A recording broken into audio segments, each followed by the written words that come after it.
So good morning, everyone. It's your boy Big Ghost Rider, man. Legal Wars Live, you guys already know what time it is. We're on the Upper West Side of Manhattan. It's the Tax the Rich Tour. This episode number 7676 out of 100. Yeah, that means I've been putting in work, which I have done. You know what I'm saying? I started the tour out in Peekskill, New York, about 50 miles north of the city. You know what I'm saying? Then I gravitated south to White Plains, New York. That's just minutes away from the Bronx. And then the third location was in the city. You know what I'm saying? Been living in the city for going on 6 weeks now. You know, I've been in New York, the state of New York, for 10 months. Started in Jamestown, New York. Made my way to Ithaca. You know what I'm saying? That was the We the People tour. When I got to Peekskill, I ended the We the People tour. I started a series called Riding or Cruising with Ghost Rider for about 90 days. And then, you know what I'm saying, I've been promising people that Tax the Rich tour. I thought we were going to do it in California. You guys know the story. Just seemed like it'll work better if we did it out here on the East Coast where all the legends of Tax the Rich are, like AOC, like Bernie Sanders, like Senator Warren in Massachusetts. You know what I'm saying? So that's what we doing, man. That's where we at. You know what I'm saying? It took me 10 months, but I got to the city of New York. I started in Queens, you know what I'm saying, for about 3 weeks, and now going on 3 weeks. You know what I'm saying? I've been here in Manhattan on the Upper West Side. If you guys don't know, I have a business, a Miller Ray Legal LLC. And with that business, you know what I'm saying, I thought it was a blessing, I would say, especially with the cases that I have, with the money and the settlements that I know I will make. I thought it was a blessing to be able to grow my business, you know what I'm saying, which I started in Biloxi, Mississippi, went to Houston, Texas for 2 years. That's basically where it took off in Houston. And then, you know what I'm saying, grow my business in the city of New York, which is the greatest city in the greatest nation on earth. So I would take it, it's the greatest city on earth. You know what I'm saying? As you guys come into the live stream, I ask that y'all double tap the screen for me, like the video, subscribe to the channel. Make sure y'all hit that notification bell. You guys know I'm a litigator, so I'm a little long-winded, but we're going to go ahead and jump into the content, and I want to show you guys something. If you talk to me anytime before or when Israel was attacked, talk to me in the summer of 2023, okay? Just regular Israel, regular Middle East. Like, if you come to me and you ask me what my opinion is like, we're talking about prior Israel getting attacked, okay? In 2023. If you come to me and you ask me what my personal, listen to me, personal opinion is about the nation of Israel, I would tell you, without unequivocally, without a fact. I am a Christian. I believe that Jesus Christ is Lord, and that makes a difference in my opinion. Because I believe Jesus Christ is Lord, I am of the belief that Jesus Christ was a Hebrew, and Jerusalem is the holy city. For Muslims, Christians, and Jews, I believe in Abraham. You know what I'm saying? These are Abrahamic religions. So you can understand my bias for the nation of Israel. Now, my personal opinion in geopolitics, you know, if you guys don't know, I graduated from the University of I didn't graduate yet from the University of Southern Mississippi, but I have 169 college credits. And I took political science on the 400 levels at the University of Southern Mississippi. So I have some knowledge of geopolitics. So with my knowledge of geopolitics, I know that Israel is in a tough neighborhood. That's facts. Well, I want to stick to the facts that we know, political strategy, because I'm getting somewhere, so just be patient. You guys, Republican, Independents, and Democrats, as we go along, you guys down in the conversation in the chat, y'all know how we do have the discussion. You know what I'm saying? I welcome everyone to have the discussion. If you look at the number of Muslims in the world compared to the numbers of Jews in the world, the Muslims outnumber the Jews 100 to 1. Let's be real. 100 to 1. I'm saying within the nation of Israel, you are looking at roughly 10 million people. And who America and Israel is fighting right now, we'll get to that later. In the nation of Iran alone, and Iran alone, there's 100 million people. Iran by itself outnumber Israel 10-1, man. You got Turkey, which we're going to talk about in a second, who has as many people as Iran. So that's 20-1. Israel's completely surrounded, literally. And then imagine in one of those nations, and we talking about my opinion still now. We still talking about my opinion prior to Israel being attacked. Facts. Israel is outnumbered 100 or more to 1. Okay, now, being in that neighborhood where you surrounded by people who do not like you, you surrounded by your enemies, being in that neighborhood, my opinion, prior to October of 2023 is Benjamin Netanyahu being the leader of Israel. He has to be tough. It's mandatory. How can you not? How can you be relaxed, and how can you be peaceful, and how can you be, you know what I'm saying? How can you show yourself as being weak if you are surrounded by your enemies 100-1, and at least 10 to 15 of them, they are looking aggressive like they want to jump on you, and you by yourself? And you got 100 people you looking at that are all together, supposed to be in some kind of brotherhood or whatever. They're all Muslims. And I'm saying they all really dislike you. They really all hate you. Saudi Arabia, don't get it twisted. They're not really friendly with Israel. They don't maybe not hate Israel as much as Iran, but that's for political reasons. Saudi Arabia has been under the United States wing for a long time, and so has Israel. So the United States is like big brother and mediator. You know what I'm saying? The United States has bases in Saudi Arabia, and it has for a long time. So that can explain it. But what I'm saying is Iran is a completely different story. And we finding out that Turkey is a completely different story. So understand where I'm coming from. My personal opinion, using wisdom and logic with the bias as a Christian, BiBi Netanyahu is in a tough neighborhood, outnumbered 100-1. He cannot look weak at no times. That's how I feel personally. And this is real. And the people that know me know that this is real. This is my personal opinion. And then October happens in 2023, and Israel was attacked by terrorists.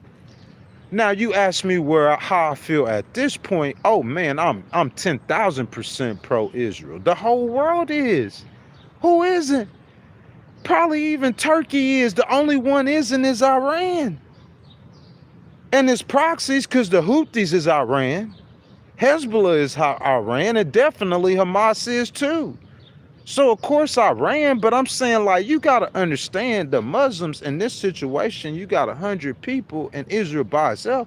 The Jordanians assisted in shooting down missiles from Iran. Do you know that? Saudi Arabia assisted it. Kuwait bases, American bases, they assisted Israel in fighting against Iran. You see what I'm saying? So it's not all bad. But I'm saying for Benjamin, it is kind of, and you understand where he's coming from. So yeah, go Israel, go Benjamin. Y'all been attacked by the big, bad, evil supreme leader who wants to wipe you off the face of the earth. Go Israel. You got to remember, for a long time, Israel and Iran directly were not in conflicts with each other. It was all through proxies. Israel and Iran in direct conflict with each other is relatively new. You see what I'm saying? I'm not saying they've never not been in direct military contact with each other, but I'm saying in the modern era, under the modern presidents. You see what I'm saying? Now, understanding that, still supporting Israel, still supporting Benjamin, these are my personal opinions, we move on. You see what I'm saying? I want to fast forward to the beeper situation. If you guys don't remember, you know what I'm saying, Benjamin Netanyahu and Israel, they use beepers strategically to attack the enemy. You see what I'm saying? I mean, like, even in that situation, I think all of Europe, I think America, I think the whole world. Y'all remember the beeper situation? This is still when Israel is going at it with Hamas and Iran. This is way past what happened in October of 2023. I'm saying even the whole world, Israel's looking like the dominant power in the Middle East, and Benjamin Netanyahu is looking like a hero. You see what I'm saying? At this time, at the beeper situation, it looked like Israel, which is outnumbered 10-1 by Iran, Israel, which is surrounded by Iran proxy armies, Israel, which has the enemy lying within its borders, Hamas, on the Gaza Strip. It looked like Israel and Benjamin had won. And it ain't looking like it. That's what had happened, Benjamin. You guys won. At the beeper situation, you won. At the beeper situation, Europe and them, we were with you, laughing, celebrating. Listen, the pro-Palestinian people, of course, they're not celebrating, but we're not talking about pro-Palestinian people. And you guys remember this in this live stream, because I'm not a pro-Palestinian person. Because I'm saying we finna make a turn in this live stream in just a second. We finna make a turn in this conversation so you can understand where I'm coming from. I'm not a pro-Palestinian person. I'm a pro-American person. That's what I am. And that's who I am. You see what I'm saying? I'm a patriot. You know what I'm saying? I understand geopolitics, but really I'm doing American, what is best for the United States and what is best for America. What is best for President Trump. I heard Benjamin Netanyahu say this out his own mouth. He understands that that's what President Trump is. He is not the leader of Israel. The American president is not the president of Israel. He has to look out for the best interest of his people, which is the United States of America. Now, that being said, our foreign policy as a Christian nation, there's no way in the world that you could believe that Jesus Christ come from Jerusalem, come from Israel, and you not try to protect and defend that land. That's common sense almost. Of course we're going to protect and defend that land. America protects and defends Saudi Arabia. Why we can't do the same with Israel? You see what I'm saying? Why we can't do that with Israel? Saudi Arabia is under a threat. They used to be more so or less under threats from the neighboring dictators, but because of the American presence, Saudi Arabia isn't as much under threat. But I'm saying the nation of Israel is still under threat from those Muslim nations. So why wouldn't America support them? That don't make no sense. You got to understand where I'm coming from and my personal opinions. Whatever Tucker's saying, whatever Candace saying, whatever the rest of them saying, I'm not them. I have different motives. I'm not saying Tucker, Christian, and them, they're not Christians, but I'm saying you need to listen to what they saying, and we going to get to that point, okay? So I'm still supporting Israel. I'm still supporting BiBi. The beeper thing happened, and BiBi at this point in Israel, they're heroes, they're champions. You attacked us, and we're making you look stupid. We got beepers in your pockets, our beepers in your pockets that we have exploded. BiBi, you are a genius. Y'all remember this, right?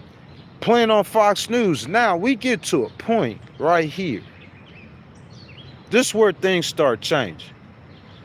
Because the beeper situation, the reason why I use that as the turning point is because that's something that is like, I mean, they were making fun of you, making fun of the enemy, the Iranians, like you making fun of them, like ha ha ha, look at the ha ha ha, you got the beepers in the pockets, we exploded the beepers, you idiots. Don't play with Israel, don't mess with Israel. We get the point.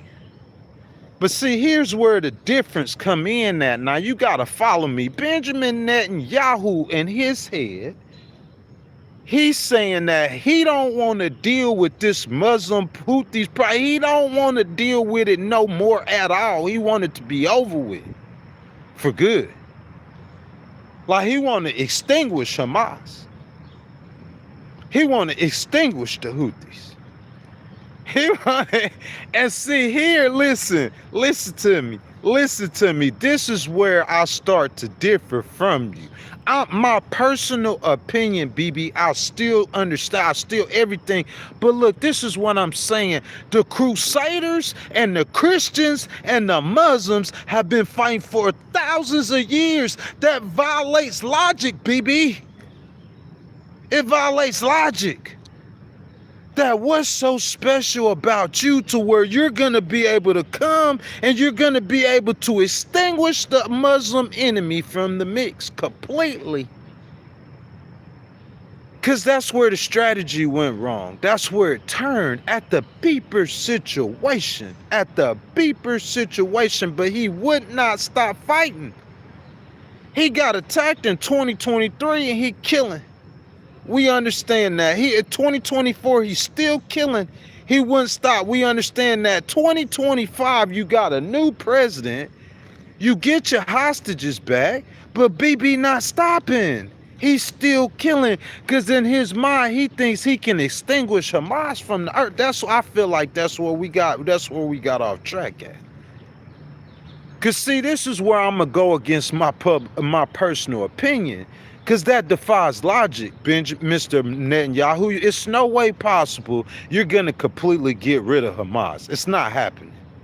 It's no way possible that you could do anything with a civilization like them Persians in Iran who have been there for 2,500 years. They were there in some form or fashion during the time of Jesus' days. You are not getting rid of that civilization without paying the ultimate price. See, listen, you got to go back to the strategy. Benjamin, you are outnumbered 100 to 1. Listen, I'm a man of God. I got faith. I'm not a preacher, but I believe in God and I got faith and I fight against big opponents, so that's nothing. My favorite hero of all time is King David. He's an Israelite. He's a Hebrew. He's from Benjamin. He's from your nation. That's my favorite hero of all time. He's of your lineage. If you a real Jew, King David. He defeated Goliath. He fought mountains, tigers, and bears. Oh, my real talk. Lions, it's in the Bible. It's scripture. You feel me? Because you down a hunt, outnumbered a hunt. I'm not scared of that. Benjamin, I understand that. But define logic to where you listen. In my mind, if I was giving that man strategy, because that's what your boy goes do, is a strategist. At my mind at that time, Benjamin, what I would do is I want to make sure you got Hamas, make sure you got the Houthis, make sure you got the Hezbollah contained to a point to where at any time it's like you could press a button and you could stomp on them. But you got to take a break in the fighting and a break in the action. BiBi, to do what you listen. What if you had the right people advising these people? If I was sitting in the room with him, one of the main sticking points that he couldn't get out of his head when he left that room, I would have asked him, BiBi, how long do you think it would take for you to be able to completely get rid of Hamas for good? How long it's gonna take? It's no way BiBi could have talked to his military and logically came back and told me that it would have took less than 5 to 10 years to be able to pull it off. BiBi, there's no way in the world, on the world stage, they're gonna allow 5 to 10 years of you killing Muslims. They're not gonna do it. That's where we start to split.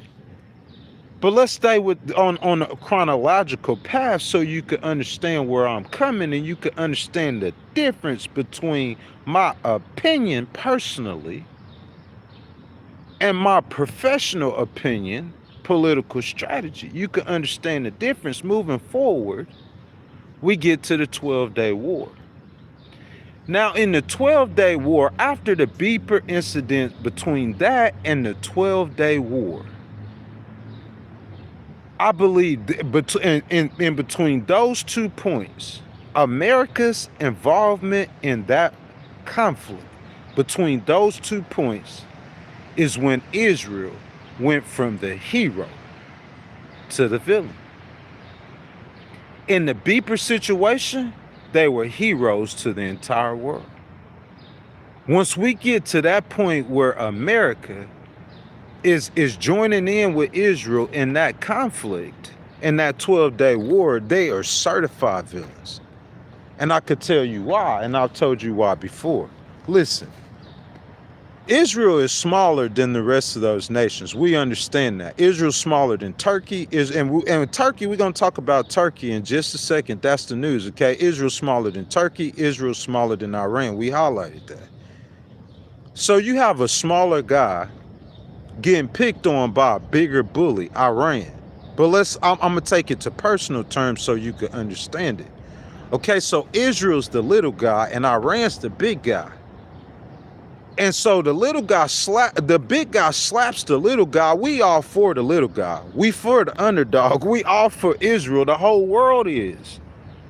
In a regular train of mind, Iran's way bigger and stronger than Israel in a regular train of mind, and they slapped Israel, and they in a fist fight. So you watching the little guy get picked on by the bigger bully. Well, the little guy, the BiBi incident, he whooping the big guy. That's all you need right there. That's all you need. The little guy is beating the big guy in the fight. The big guy went to the little guy, he started it, he hit him, and the little guy comes back out and he's beating the big guy in the fight. So for all the spectators, the rest of the world, the nations of the world who's watching this situation, Israel, you the hero. BiBi, you the hero. At the BiBi situation, you the hero. But then, after you done beat down your opponent, you the little guy, BiBi, yeah, that's facts. They started it, BiBi. Yeah, that's facts. You in a tough neighborhood, all of this stuff is facts. But BiBi, you had got the ups on them. You was the hero. It had transformed. We weren't looking at Iran being the power in the Middle East. We were looking at Israel and BiBi being the power in the Middle East. At this point, he the hero, the BiBi situation. But then here's the difference. In the 12-day war, Benjamin Netanyahu has been trying to convince the presidents of America for a long time to attack Iran under the guise that they have nuclear weapons. I'm not in the Mossad. I'm not in the CIA. I don't know if they have nuclear weapons. Perhaps that they could. I know they have enriched uranium. Perhaps Iran could. Perhaps everything Benjamin and everything President Trump saying, perhaps all of it's true. Maybe it is. Who knows? But what I'm trying to say is you got to step away, Mr. Netanyahu and President Trump, away from what you guys have going on and see it from a different perspective. And I'm giving you the perspective of the leaders of the world. Because what I said is, forget Charlie Kirk going to President Trump. We're going to talk about that in a second. And we'll talk about him telling President Trump your political ramifications for attacking Iran in the United States. Yours, President Trump, for attacking Iran in the United States. You see what I'm saying? So instead of doing that, you know what I'm saying? I'm gonna try to get you guys to focus on the simple fact that Big Ghost Rider came out. I might as well, hey, listen, you can let me do strategy for the whole world, all the world leaders, geopolitics. I came out and I said, with America fighting that war with Israel, the smaller guy, beat the bigger guy, Iran. You looking like a hero, then you gonna go get your buddy, the United States, while you got that guy on the ground, and y'all gonna come start stumping on Iran. Now you stumping on him. And I'm telling you this, I said this last summer. Before President Trump, and he went in there, and when Israel was getting at Iran in the 12-day war, I said this last summer, Benjamin, you starting to look like a bully. This before we started talking about you starving women and children. I wasn't staying on the situation. I just put my toe in it every now and then. But I said, Benjamin, you starting to look like a bully. You done beat him. And then you gonna go get your big best friend, the strongest dude on the block. And while you got the guy on the ground, now y'all teaming up on him, I'm saying it's starting to look bad. You starting to look like a bully, Benjamin. You making Israel look like you're making Israel. You're not making the people of your nation safe by doing certain things. You gotta understand, you gotta have that wisdom.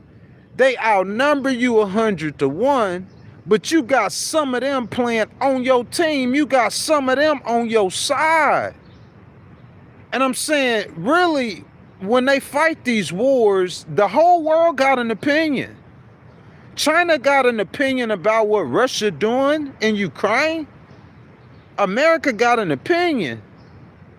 America's opinion matters. These nations, all the nations got an opinion. So Israel, the world has an opinion now about you. When you did the beeper thing, BiBi Netanyahu, you the hero. But then you went and got America, and now you over here for, and I'm saying, listen, I'm telling you, the straw that broke the camel's back is when the world came out. Because listen, at the point, feel me now, and if I'm not mistaken, if I got my time right, I might have my time wrong. I'm just talking, I'm just giving y'all the timeline on how I reported on it.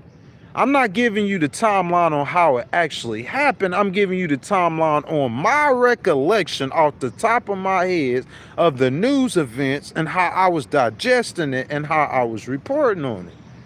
It's not that I turned or I don't support Israel. It ain't even like I don't support Benjamin Netanyahu. It's not that whatsoever. Not whatsoever.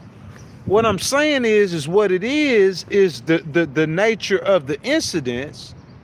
And when I said that the world is looking at you different now, Benjamin, you're not making the people of Israel safe now, Benjamin. You're going too far now, Benjamin. You're looking like a bully. The fatal error, Mr. Netanyahu, is that you're not going to be able to completely get rid of Hamas. That's a fantasy. It's not going to happen. You will have to kill way too many people. You will have to kill way too many people, and the world wouldn't allow it. And so you know what happens? During or about or around this time, Mr. Netanyahu, he gets up to give a speech at the United Nations. And when Mr. Netanyahu gets up to give the speech at the United Nations, guess what happens? A lot of y'all watching this content right now, because we don't have too many people in the live stream. I know y'all hear all the time, and y'all heard me say this about 10, 11 times. When Mr. Netanyahu gets up to give a speech at the United Nations, guess what happens? Nations of the world, they getting up and walking off. Yeah. They don't want to hear nothing he's saying.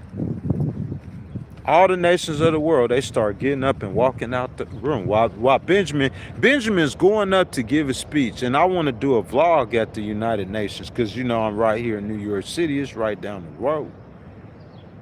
Benjamin giving up and giving a speech at the United Nations, and all the countries in the world getting up and walking out. During that time, I heard some nations in Asia start to say that they were willing to send troops to help the Hamas or help the Palestinians. You see what I'm saying? It would be like, at what point did Benjamin think that he was crossing a line, or does he ever think that he crossed the line? Because I'm saying you had him at the beepers. About time the last summer comes and the United States has injected themselves into the conflict, people start turning against you because you're starting to look like a bully. You see what I'm saying? And I'm saying about time you get to the United Nations and you see all the nations of the world walking out besides a couple of them when you give in the speech, I'm saying it's like at some point you should be able to see it, but Mr. Netanyahu's not seeing it. And the straw that broke the camel's back is when we see on television You can't blame that on CNN. They put this on Fox.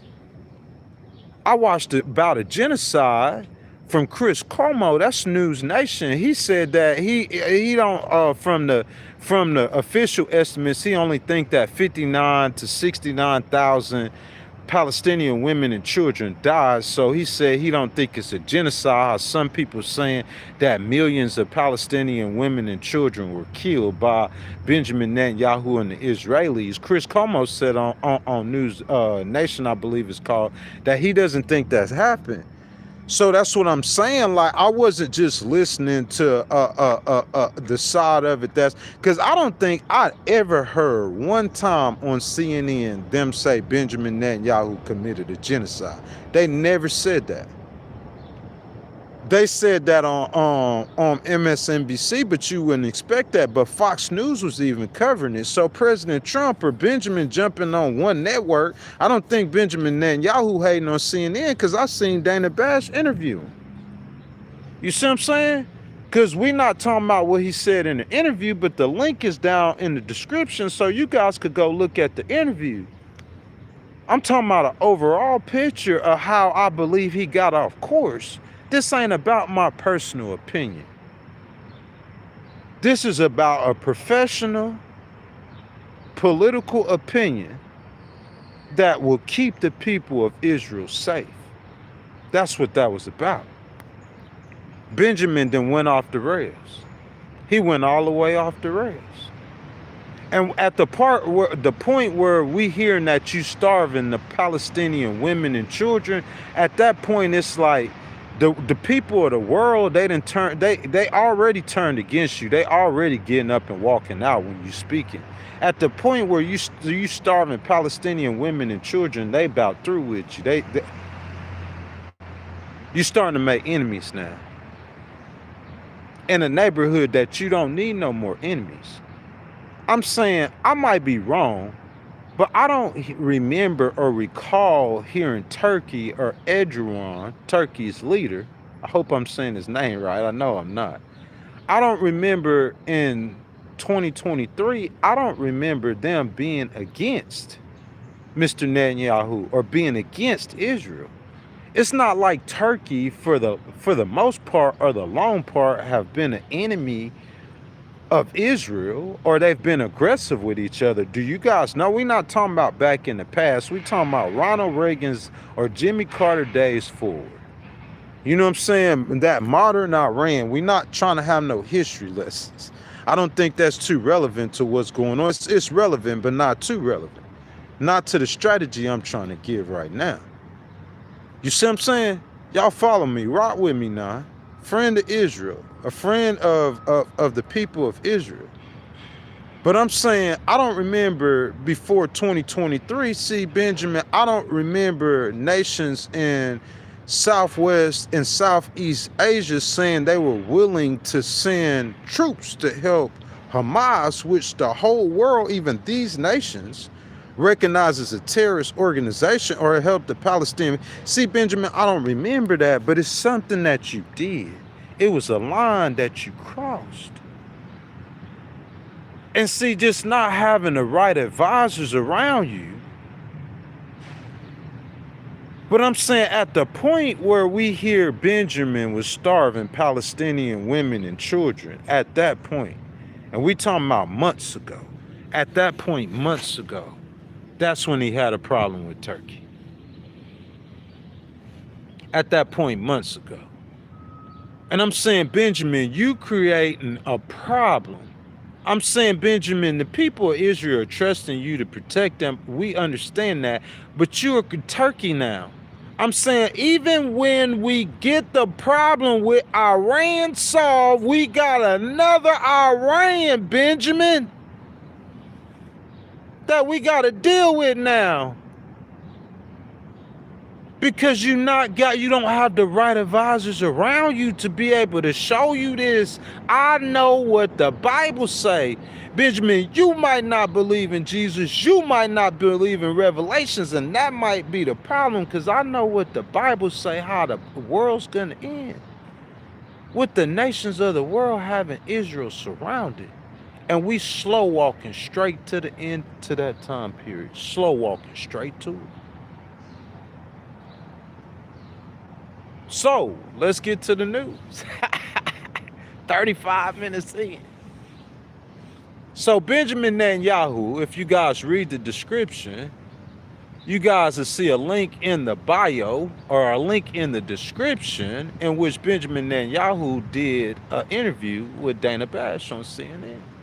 All you guys got to do is click on the description. You'll see the link in there, and you guys can go watch the interview when you get a second.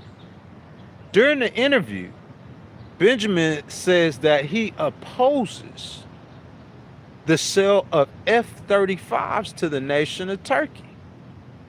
So President Trump, some more news, I don't think I've said this yet, is at a NATO summit. You know what I'm saying? And we got a live stream to do tomorrow, and the live stream we're doing tomorrow is going to actually talk about President Trump saying that the memorandum of understanding is no good, and the United States and Iran basically getting back into another conflict, full conflict. See what I'm saying? All of this, what we're talking about today, plays into what we're talking about tomorrow. You know what I'm saying? But I think after that, we're going to be talking about Ukraine and Russia. President Trump's plate is full, but that's a primary, you know what I'm saying? A primary, you know, goal for NATO is to take care of that problem with Ukraine and Russia. You know what I'm saying? Like the numbers of people dying rivaling World War II. But before we do all that, President Trump is at the NATO summit, you know what I'm saying, talking to the NATO allies, and you know what I'm saying, he in Turkey talking to Erdogan, and he wants some F-35s. He wants some American planes, like Israel got. Those American weapons make you superior in the region. So America, by selling it the best weapons in the region, is picking winners and losers.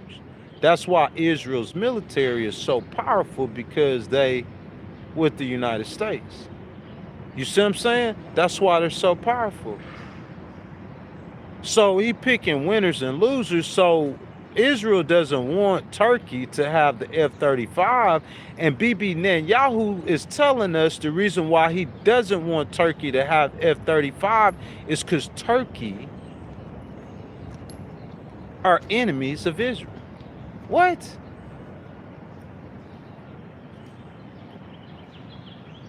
Oh, so we got a new Iran. The new Iran is Turkey. Because the way he talking, oh, the Muslim Brotherhood is there, and this is there, and that. So to me, he talking like Turkey is a problem. Like he might have to get into a military conflict with Turkey. If you don't believe me, the link is in the description. You guys know I can't screen share, but you could just take a few seconds and watch it yourself. The link's in the description. He doing an interview with Dana Bash. And I'm talking about listening to Mr. Netanyahu talk. He's talking like Israel is finna be in a conflict with Turkey. I don't think it's a good idea you selling the F-35s, because he said it's gonna shift the balance of power in the Middle East. It's like you giving Iran F-35s, or it's like you giving enemies of Israel the same weapons, American weapons, that they're using in order to be superior. So President Trump has a decision to make. President Trump could either sell the F-35s to Turkey, or he could listen to Benjamin and not sell the F-35s to Turkey. What's President Trump gonna do? And I think this is the message of the live stream where we at right now. Because knowing what I know, and knowing what President Trump know, Benjamin Netanyahu, it's no secret, was the biggest supporter of Americans' involvement in this war that we're currently fighting with Iran. Benjamin Netanyahu was the biggest proponent for the war. And we know since that time, or within the last 30 days, President Trump has made more than 1 or 2 phone calls to Benjamin, in which he was using disparaging language and tough words in disagreement with Benjamin's vision. Because the problem is President Trump is the president of the United States, not of Israel. We have to keep everything in context when dealing with these situations. Because if you mismanage, or you mishandle a situation, then you get a mess. And that's what we looking like. We got a mess now. And President Trump, he recognizes the mess. He recognizes, I know this for a fact, President Trump has seen and recognized the error of his ways for attacking Iran. And I don't just think that, I know that for a fact. J.D. Vance, the president's vice president, was not in favor of military action against Iran at all. I heard out of my own ears not allegations, but Mr. Secretary of State Marco Rubio, he has some disparaging words for Benjamin Netanyahu in relation to that conflict. President Trump's own top advisor that's not in his administration, Charlie Kirk, flew to the White House and personally talked to President Trump, tried to talk him out of that. President Trump, looking at those polls, President Trump realizes, President Trump understands the error of his ways by listening to Benjamin Netanyahu and attack Israel. We went over this. He told Benjamin that nobody likes you. Nobody likes you. Who is nobody, President Trump? He's not talking about the Democrats. You know what I'm saying? When President Trump tells Benjamin Netanyahu nobody likes you, he's not talking about the Democrat. He's talking about Marco Rubio. That's what he's talking about. He's talking about J.D. Vance. That's who he's talking about. He's talking about Tulsi Gabbard. That's who he's talking about. He's talking about his own staff. He's talking about Candace Owens' own Republicans. He's talking about Alex Jones' own Republicans. He's talking about Tucker Carlson. Bro, go back to 2023. That's all you talking about. All these names I'm naming, they supported Israel publicly. They supported Benjamin publicly. You know, when Charlie Kirk started moving Mr. Netanyahu on his opinions on Israel, it's only been since these latest series of conflicts. I'm saying since the latest series of conflicts, Benjamin Netanyahu, you are turning the American people against the nation of Israel, Mr. Netanyahu, with your decisions. You're doing it. You got to own it. You got to have the wisdom. You cannot sit there constantly fighting and killing people. No, you're going to turn the world against you. Look, you know how many people in the world right now despise Vladimir Putin? That's why you think he's hiding in those bunkers, because he's just afraid of the Ukrainians and the Ukrainians killing him with drones. He's just the Ukrainians. Bro, it's a lot of people in the world, people in his own nation. He's starting to feel the heat and the pressure. You cannot sit there indiscriminately killing people for whatever reason you want to. It's not going to work. If you guys have not liked the video, you guys double tap the screen for me, like the video, subscribe to the channel. Make sure y'all hit that notification bell. You seeing those morning joggers out here in Central Park. You know what I'm saying? We got a start time of 7:15 and it's 6:36, so we not even at our start time yet. And we've been streaming already for about an hour, but we gonna do a longer stream today because we got a lot to talk about, man. I'm not even in the comments yet, man, but I'm just saying we just halfway through the story, man. Upper West Side here in Manhattan, y'all see the morning joggers here in Central Park.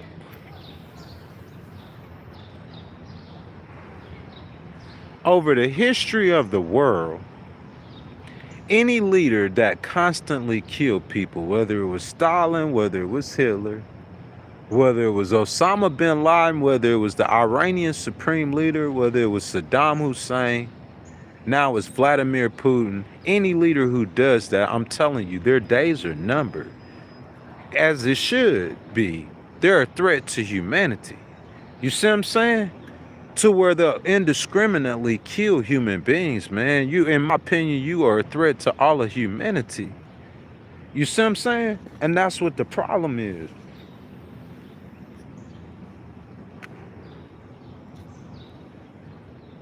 President Trump, he in a situation where he got to make a choice. His choice is to sell the F-35s to Turkey or to listen to Benjamin Netanyahu. What y'all think he gonna do? President Trump, he sees, like I said, the error of his ways of listening to Benjamin and starting this conflict, starting this war. Because America probably will be fighting this war all the way up to the midterms. That's probably what's going to happen. That's what the Iranians want to happen. The Iranians, listen, the rest of the world, they're very well connected, tied in, and understand American politics. Guys, we've heard this. We've heard the Russians are interfering with the elections in the United States. I'm saying whether or not how much of that you believe, or President Trump or the Russian hoax story, you're gonna know it's facts that the Chinese, they want influence in America. How much influence the Iranians have over the American elections, we can't speak to that. But I can tell you that they know about the midterms coming up. The Iranians understand if the Democrats take the House of Representatives and the Senate, that pretty much President Trump's power is at an end. Congress passed a law limiting President Trump's powers on that Iran war. The Democrats will use that to attempt to prosecute President Trump if they get power. And that is the most important thing, in my opinion. You see how I started off talking about my personal opinion versus what my professional opinion is.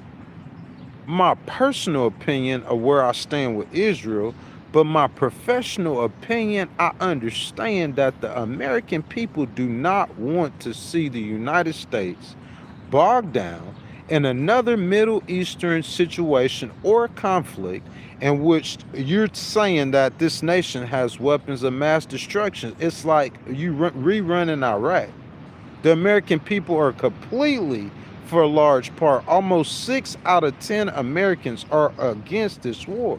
7 out of 10 Americans are against higher gas prices and inflation that's associated with this war. President Trump is a Republican. He's an incumbent.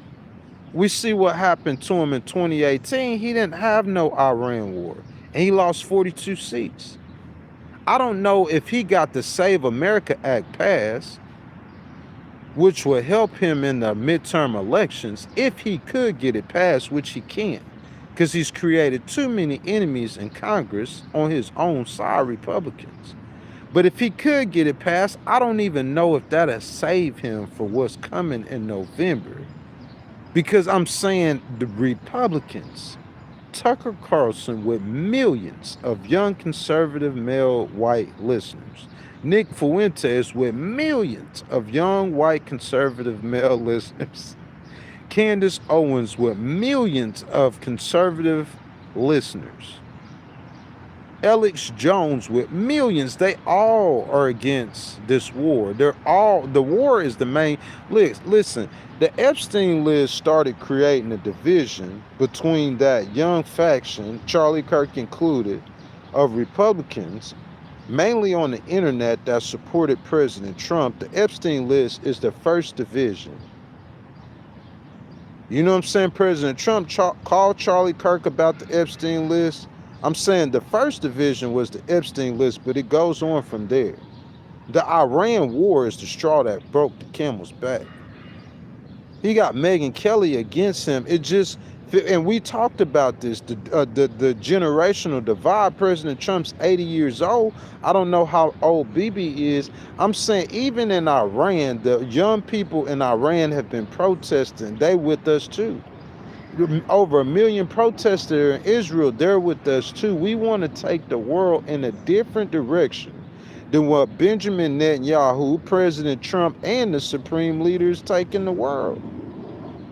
The American people, if you poll the rest of the world, 80%, I think Ipsos polled 32 nations, and 80%, 82% in those nations said they were against this Iranian war. The whole world is against it. And tomorrow we're going to be talking about how President Trump said the memorandum of understanding is over. So we thought we had got to the end of the conflict, but we hadn't. The United States is hitting strikes, and Iran is retaliating. And here we go again, cranking back up. And gas prices, the price of a barrel of oil is slowly creeping back up. And ain't none of this good news for President Trump. And we might be going through this for a minute. And I predicted that too. Yes, Ghostwriter. I predicted that. With the disposition of President Trump negotiating with them and him getting angry, I'm saying, how can you not see that? They negotiated 2 times in the middle of both negotiations. The United States attacked Iran, both times. So I'm saying, like, you come up with a memorandum of understanding that's going to stop the fighting, but then y'all got to negotiate again. And President Trump ordered the deal. I'm saying, I don't know. It ain't looking like it, because you go to negotiating again, and I'm saying you back to the same spot that you was back before. And that's what we got right now. We back to the same spot. We in the same location we was in before. Back to the fight. Back to the war. That's part of the reason why we didn't want you to go to war with Iran in the first place. Iran had figured out that Iran really believes, and this is a situation where you can't negotiate this out. That's why I'm not hating on President Trump, because President Trump cannot allow this to happen. Under any circumstances, President Trump cannot allow the Iranians, you as America being the world superpower, you cannot allow the Iranians to control the Strait of Hormuz. Those are international waters. Iran is 1,000% out of bounds on that. President Trump can't allow that. But I'm saying you wouldn't have got in this situation in the first place if you never would have. But he listening to Benjamin. What I'm trying to tell you, y'all listen to my predictions now. Because y'all men who are telling Benjamin to starve those women and children. Y'all men who telling President Trump to, oh yeah, go fight Iran, and what's going to end up happening is Benjamin Netanyahu and President Trump going to end up butting heads to the point to where they're going to be enemies. They're going to almost hate each other. And I'm saying the people behind the scenes who we understand the relationship, the military, the intelligence, and the such relationship between Israel and the United States, you know what I'm saying? We got to be we're going to be trying to hold that relationship together. Because that's what's going to happen. When you give the wrong advice, when you in your personal feelings, I will never give someone professional political advice about how I feel personal. It's not about how I feel personal. It's about what I know and what I have. God gave me the wisdom to be able to see and understand what is around the corner. Unintended consequences. I talk about them all the time. Charlie Kirk talked about them all the time. And they're so important, because if you did not get that wisdom that you are spewing from God, you will never see those unintended consequences. The only people who see them unintended consequences are the people who get it from God. That's what I believe. And President Trump, I'm talking about, he has got himself in a pickle now. You just in a pickle. Because you cannot let the Iranians control the strait. He wants to sell Turkey the F-35s. He wants to listen to Benjamin Netanyahu, but I'm saying, if you were President Trump, and Benjamin Netanyahu talked you into going to war with Iran, and you got yourself in this situation. Now, I know if you were mature, you should blame yourself, because you the only one that listened to it. President Obama didn't listen to it. Listen, Benjamin then made this pitch on every American president since Bill Clinton. Everyone. To include Bill Clinton. You guys could do a simple search, and in the 90s, I believe it's 1991, Benjamin Netanyahu was giving a speech on how Iran was finna get a nuclear bomb within a month, and he was saying this in 1991. So to be fair, he has made the same pitch since 1991. Those are career aspirations for him, to be fair. President Trump, really, you got to be mad at yourself for listening to it. Ain't nobody else besides you could blame besides yourself for listening to Benjamin Netanyahu to attack Iran. But what I'm saying is now President Trump, he probably kind of hesitant with him. And he finna be salty with him before too long. Watch what I tell you. I'm saying if the Iran war, if President Trump, listen to me.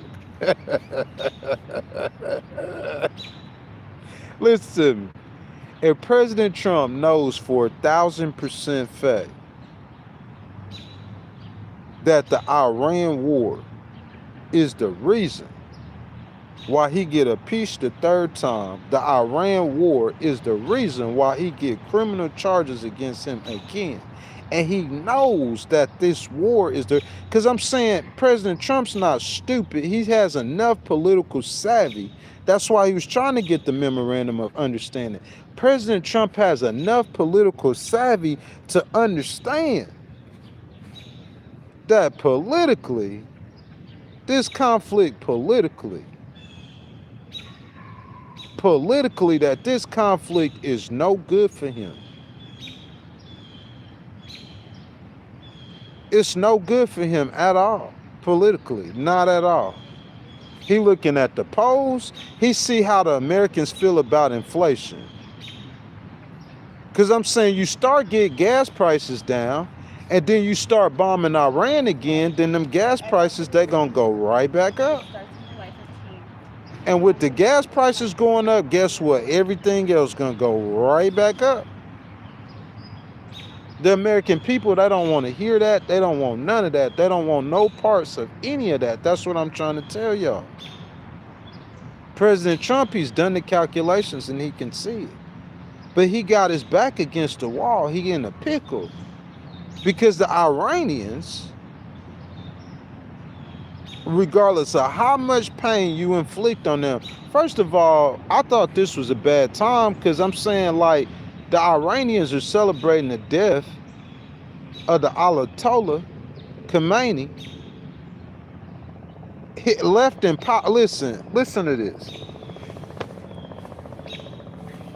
If you guys have not liked the video, I ask that y'all double tap the screen for me, like the video, subscribe to the channel, make sure y'all hit that notification bell. We on the Upper West Side of Manhattan. It's tax to rich. It's a tour. You guys, I went to Long Island yesterday, so I got content to bring you guys. If you guys become a member of the channel, it's only $2.99. You guys could go ahead and watch that video. You know what I'm saying? Out on the beach in Long Island. You know what I'm saying? If you guys have not if y'all have not liked the video, I ask that y'all double tap the screen for me, like the video, subscribe to the channel. Make sure y'all hit that notification bell, guys. It's 6:51 a.m. Eastern. You know what I'm saying? So we're still ahead of our start time, but this is about the time that we normally would go live. We talking about the whole situation in the Middle East with Israel, Mr. Netanyahu, President Trump, and the likes. You guys could go back and watch the first hour to get the history, because we really talking about what's going on today. Turkey, the sale of those F-35s and such.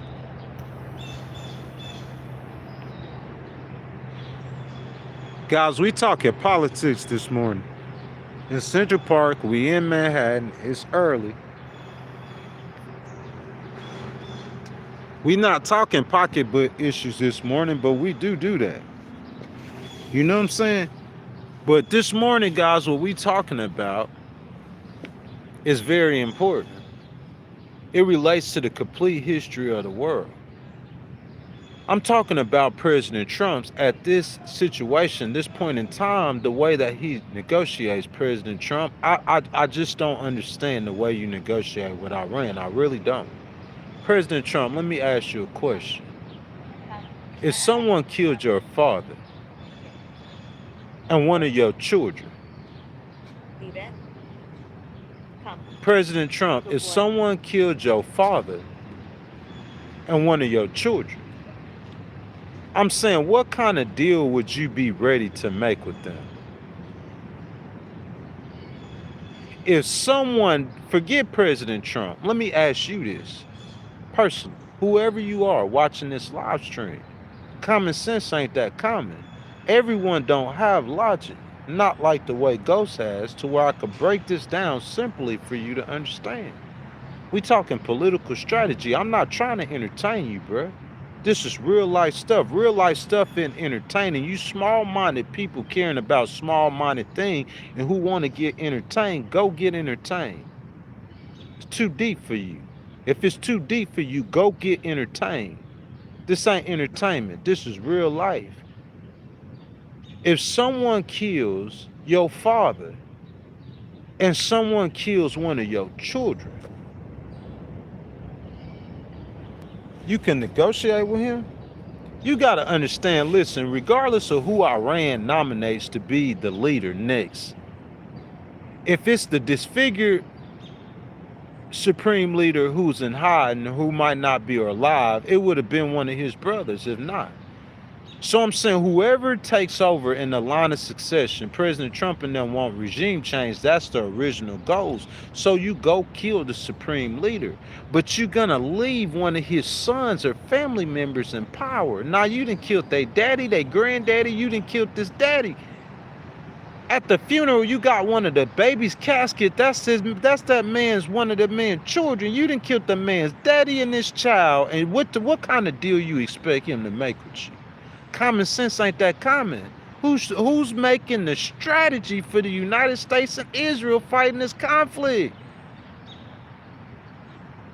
You done killed the man's father and you done killed the man's child, and you expect him to be negotiating with you how? You expect the Iranians to be negotiating with you how? You see something, President Obama, he didn't have these problems. Maybe he wasn't as tough on them as you saying, but we got to find the medium. We can't go jump off a cliff. You jumping off a cliff. That's what's happening.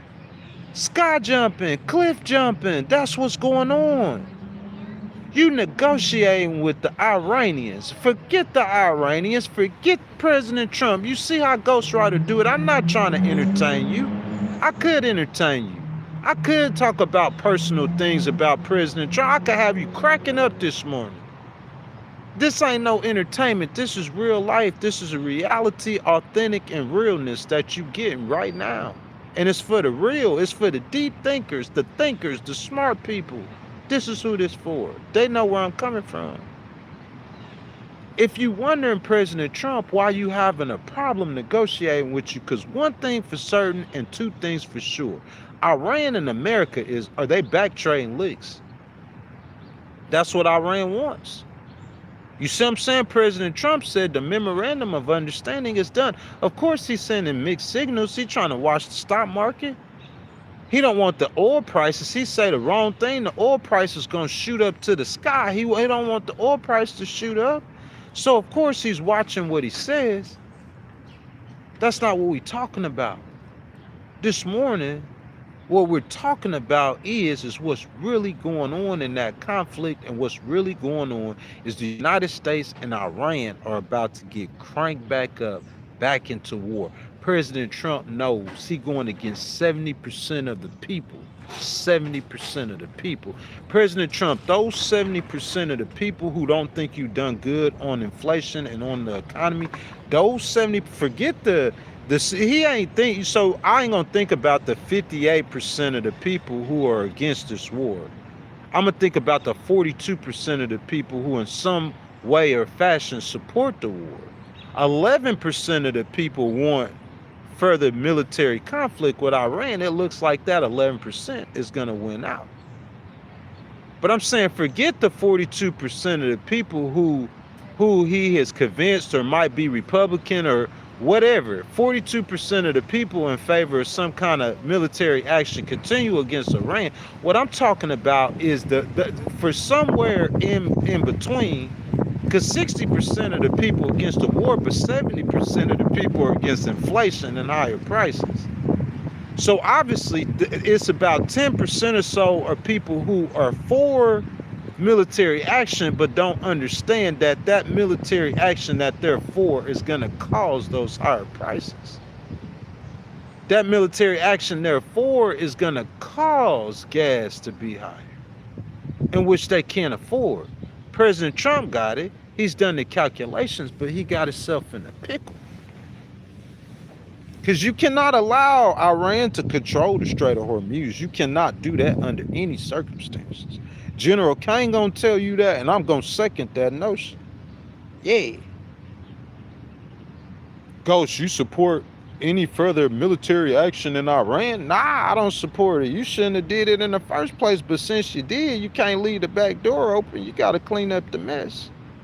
Cleaning up that mess, you already know what that is. You already know what it is. You can count your days down to when Hakeem Jeffries take over the House of Representatives and Chuck Schumer take over as leader of the Speaker of the House.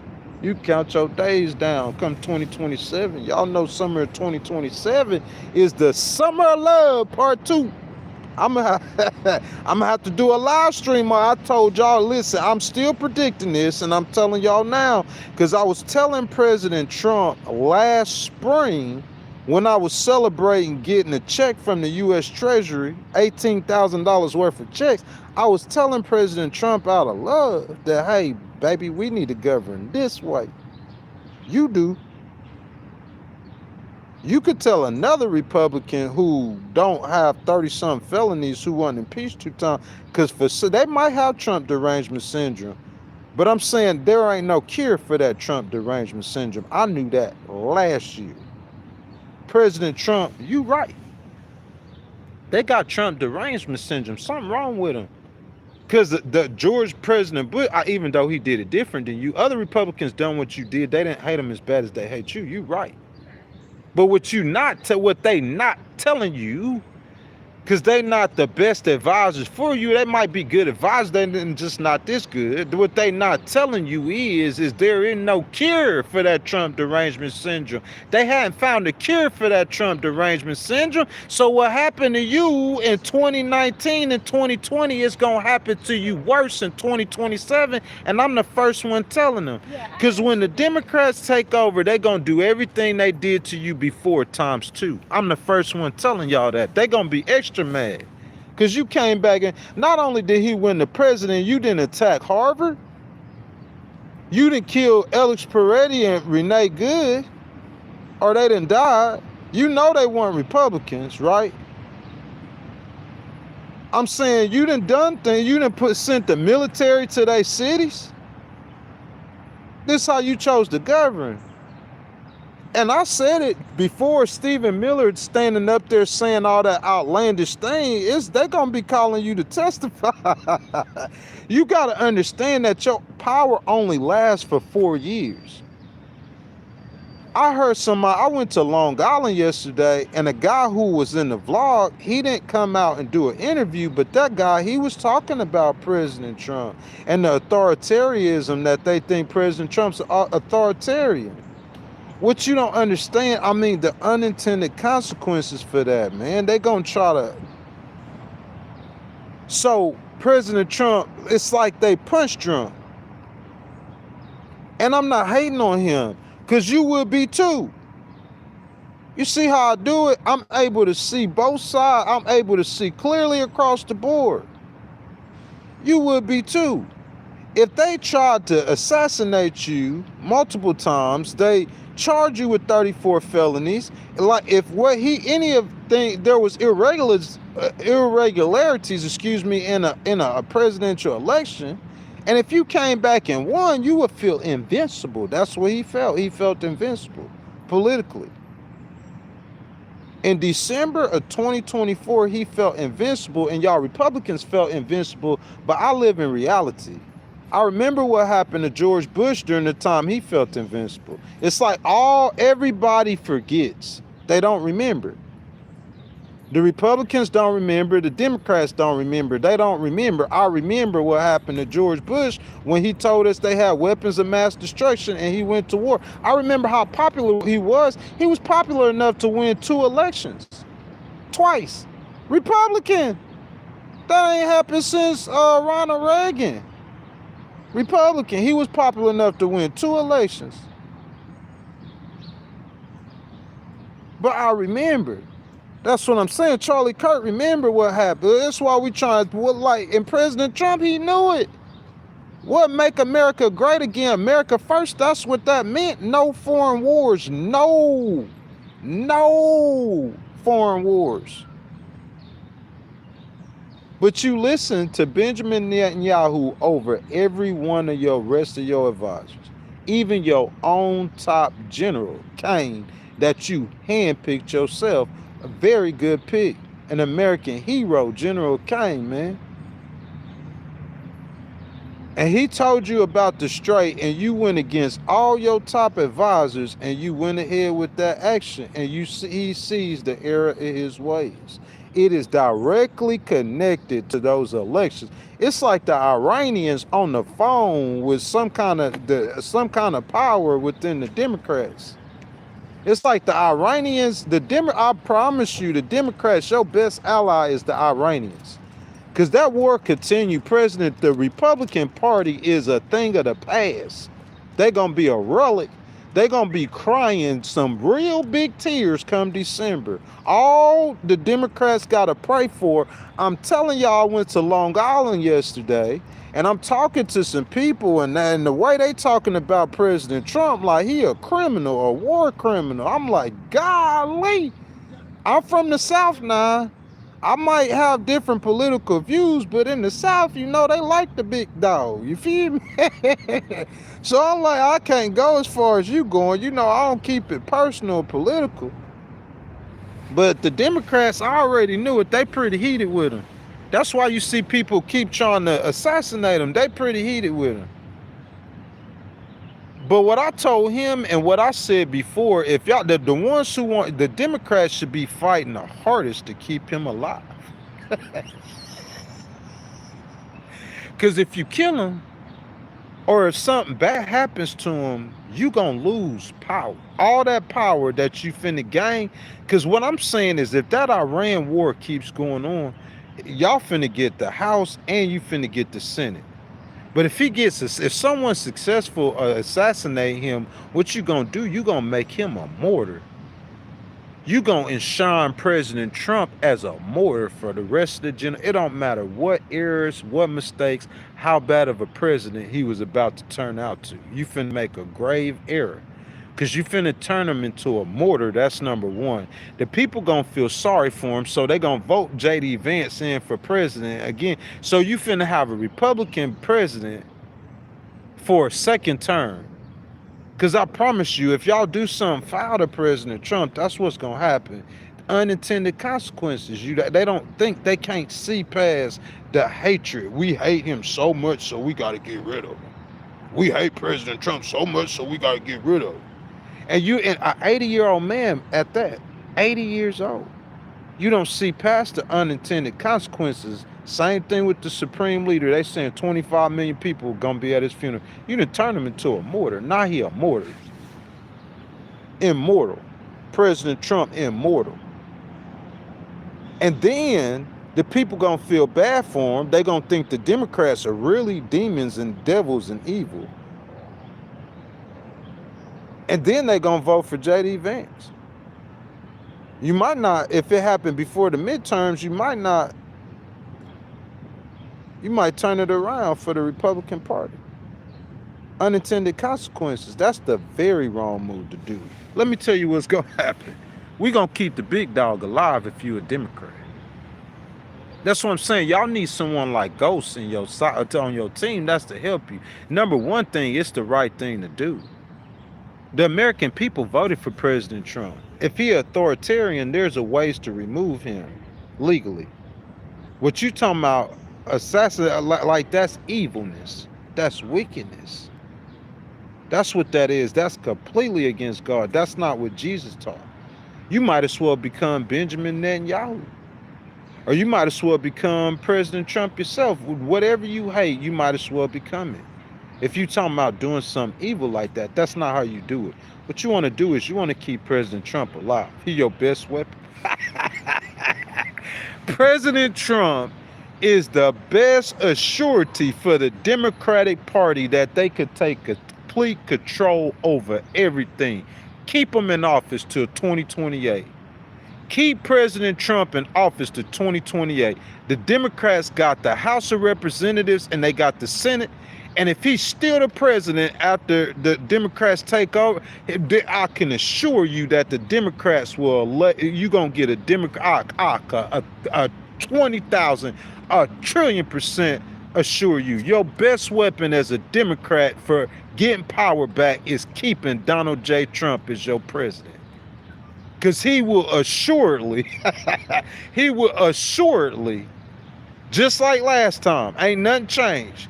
He gonna deliver to you the House of Representatives and the Senate. I believe Texas finna go blue. Yeah, see if you take them out, like it'll change all of the dynamics of that. Because you're gonna get a J.D. Vance who is younger, who's gonna be talking about affordability. You're going to get a J.D. Vance who is younger, who's going to be saying he ain't for no Iran war. He might pull a Joe Biden and completely run from that. Because he never was for the Iran war in the first place. You're going to get something totally different if you got if President Trump ain't there. And that's totally different.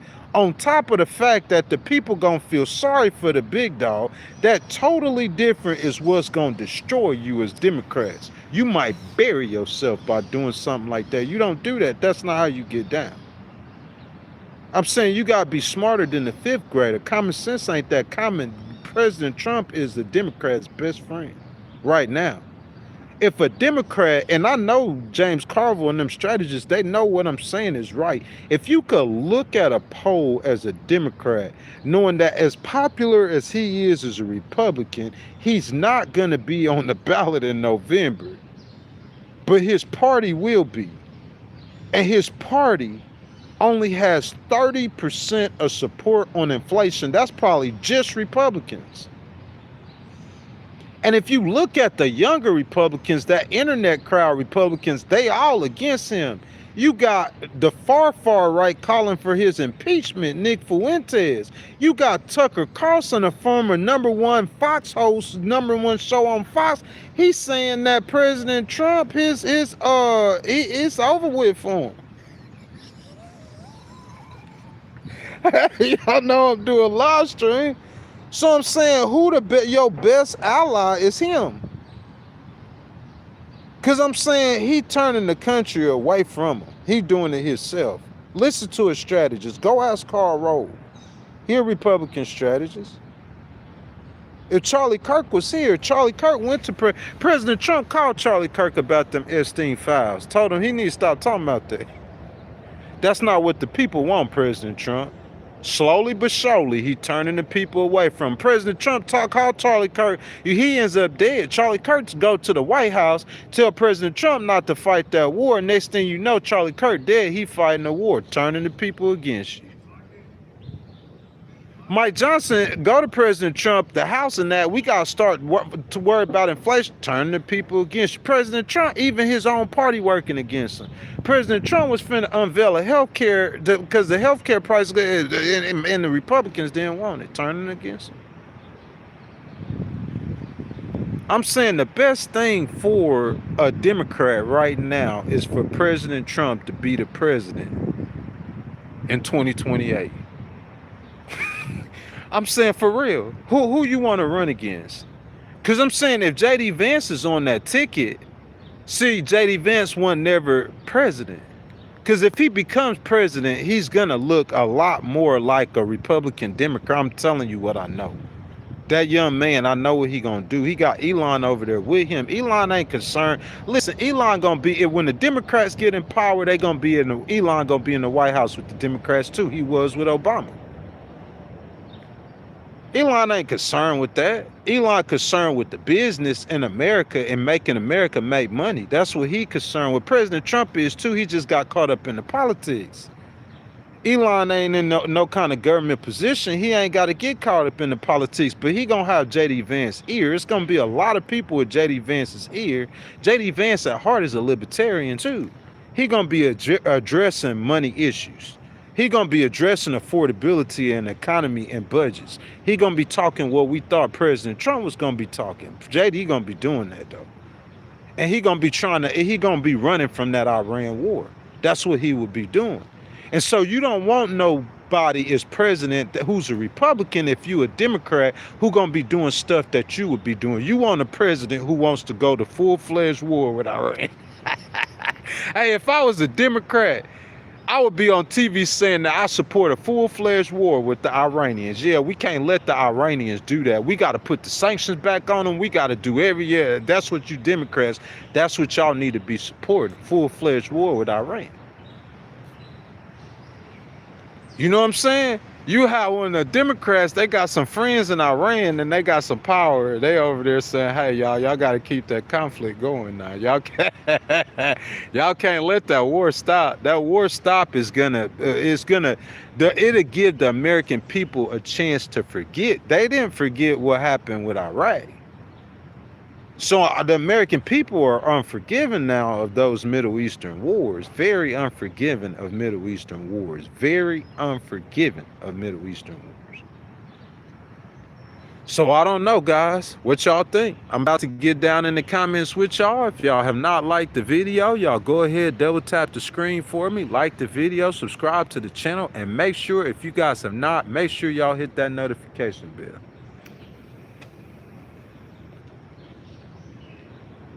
We now at our streaming time, guys. This is the time that we advertise that we stream at. You know what I'm saying? We at that time now, you know what I'm saying? Been going for an hour and 20 minutes. If some people come into the live stream late, I would ask that y'all go back and rewind it and listen to the beginning of it so y'all could get the full backstory to understand that I am not a hater of the Israeli people. I'm not even a hater of Benjamin Netanyahu. I just think he went too far. He turned into the bully, and turning into the bully is not safe for the people of Israel. Whenever you are outnumbered 100-1, your enemies outnumber you 100-1. America could be the bully. America got all the weapons. America got all the money. America got everything. America's a ginormous nation. America is thousands of miles away from the enemies of America. Besides maybe Russia, but we keep a good eye on them and we could deal with Russia. Israel probably could deal with Iran. Israel, I don't know if they could deal with Iran and Turkey and at the same time.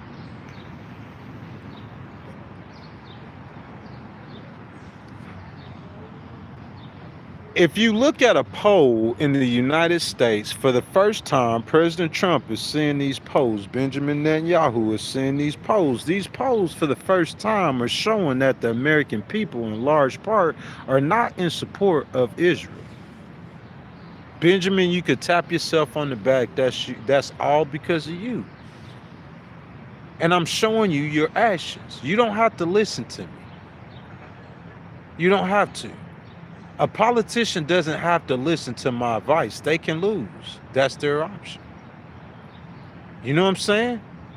VP Harris, when they tell you I said that, make sure that you come listen to it yourself and you hear the introduction to what I'm finna say, because I love you to death, baby. And when you run again, I'll help you again. But I'm saying, I don't know who advising you, but if I say you need to pick Josh Shapiro, I don't care if you don't like him or not. How you and Joe Biden get along? That was your homie when y'all went into office. But y'all left office, how y'all getting along? Ain't no every VP and every president in the history of the country, they gonna, it's not, you not doing it for you, whether or not you get along with them or you like them. You doing it for the good of the country. Maybe it's better if y'all don't get along. I don't know. I know President Obama, he put Republicans in his administration. So I'm saying you getting Josh Shapiro as your VP, y'all could get along good enough to get the job done. I think Josh Shapiro, I hear a lot of people say that a VP it don't make sense what VP that you pick. But guys, let's be real. If you guys don't know Josh Shapiro, he's a very popular Democratic governor of Pennsylvania. You talking about he's a Democratic governor of Philadelphia, he's a Democratic governor of Pittsburgh, but he's a Democratic governor of parts of Pennsylvania that is more rural than Alabama. Yeah. And they love him there. And at a time when you was having problems getting young men voters, white male voters, Josh Shapiro was your answer, not the governor of Minnesota. I'm sorry. I don't have nothing against the governor of Minnesota. But he wasn't your answer. That's just my opinion. Jasmine Crockett, she ain't got to hire me. She ain't got to listen to me. I'm just saying, if you want to win, because what I'm saying will win. I'm guaranteed 1,000%. I don't have the experience, and I'm not going to go work for no school board election or try to work for a city council election to try to get some experience like I did in the... I'm not doing that in the politics. You either listen to me or you don't. You going to win or lose. President Trump, he losing right now on Iran. That's point blank, period. You know what I'm saying? He said, let's talk Jew talk. It's not Jew talk, man. These are politics that are important to America. The nation of Israel is an ally of the United States. So I'm saying it's the same thing we talking about Ukraine and Russia. Ukraine is an ally of the United States, so we thought it was. Alpha says those Epstein files will never come out because most of the world's leaders will be locked up, and that's probably true.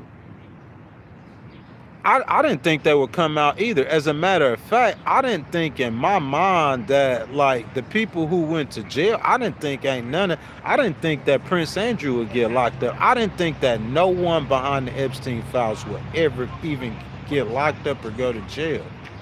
But that's not what happened, though. Someone did get locked up, and someone did go to jail. That's facts. So, I mean, I'm not saying anything about... listen, what's in the Epstein files, you know, I comment on that because to me it's disparaging to have your leaders, world leaders on that list. But what I'm saying is I'm not really like an Epstein files type of person. I just talk about the Epstein files just to, you know what I'm saying?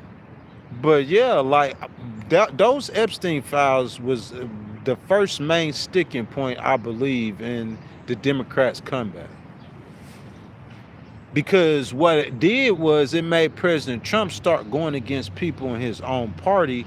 And Marjorie Taylor Greene, I'm talking about your biggest allies. That's the price you paid, the Epstein files.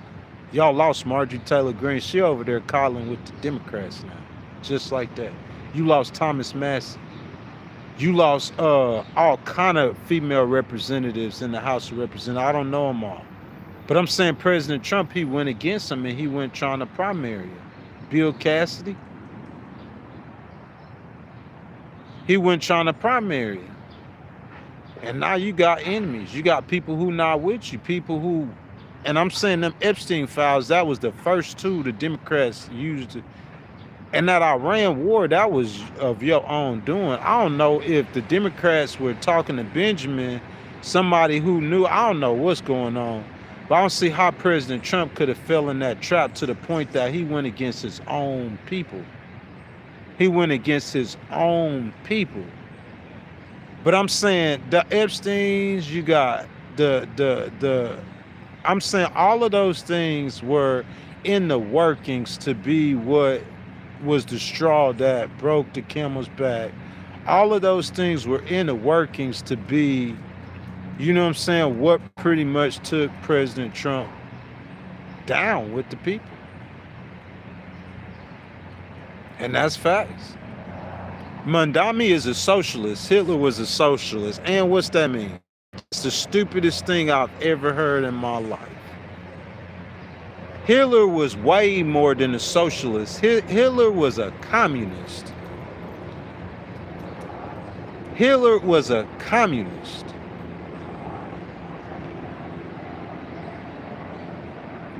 You saying a socialist, and then on top of that, you going look how far you going back. You going back to the 40s. Look at this, or the 30s. Look at this. Let's talk about what Osama bin Laden was. This the world that we live in today. You talking about evil men in the world that we live in today. What socialist that's evil today? Putin, President Trump's friend Putin. What socialist that you would say that's evil today, bro? Those politics don't it's a different world. There's been evil men. So you saying that people who are capitalists weren't evil at all? Or you just saying just because it's Adolf Hitler and how evil he was, then you can't? Adolf Hitler was a communist. If you allow the supreme leader, look, Adolf Hitler was killing Jews. I don't know if he was killing his own people. The supreme leader killed his own people. The supreme leader, he'll kill Jews if he had the power to, but I'm saying he'll kill his own people too. He way more evil than Adolf Hitler is. I'm saying Adolf Hitler was killing tens of thousands of his own people. Maybe he was. I'm saying the Russians, the Chinese, and let's just talk about killing Jews. The Iranians, they'll kill as many Jews or more as Hitler killed. And the Iranians will kill their own people. The Iranians kill as many as their own people as they will the Jews, if necessary. These men are way more evil. Man, Dami ain't got nothing. He ain't nothing like no socialist you talking about. He's a democratic socialist. That democratic is everything. He believed in a form of socialism, or what you guys might call socialism, but it's democratic. That democratic mean everything. Somebody says Hillary passed up Josh Shapiro. Hillary didn't. Josh Shapiro, you talking about VP Harris. You meant to say VP Harris passed up Josh Shapiro because he's Jewish for crazy Tim Walz. That's what I'm saying. It don't make no sense. Josh Shapiro is Jewish, but he got 60% support in his state, in Pennsylvania. Josh Shapiro might be Jewish, but he'll get plenty of Democratic support. That's the man you want.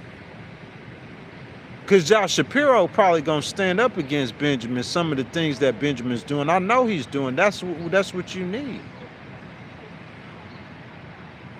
She passed up Josh Shapiro. I didn't know she passed him up, Justin, because he was Jewish, but she picked Tim Walz, and that was the wrong pick. Of any vice president pick on the board, Tim Walz was the very wrong pick. He was about Pete Buttigieg was the, and I'm sorry, man, Pete, I respect you, man. It's just you a fudge packer. WTF, Pete Buttigieg is a fudge packer. I respect him, but I just can't respect I don't know if America's ready to vote for a gay person. Just to be real with you.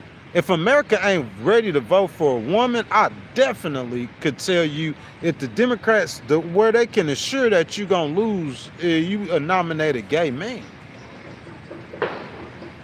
But I'm saying outside of Pete Buttigieg, Tim Walz out of the straight men was the worst pick that you could have had, in my opinion. And I love VP Harris to death. Make sure y'all tell her I said that part.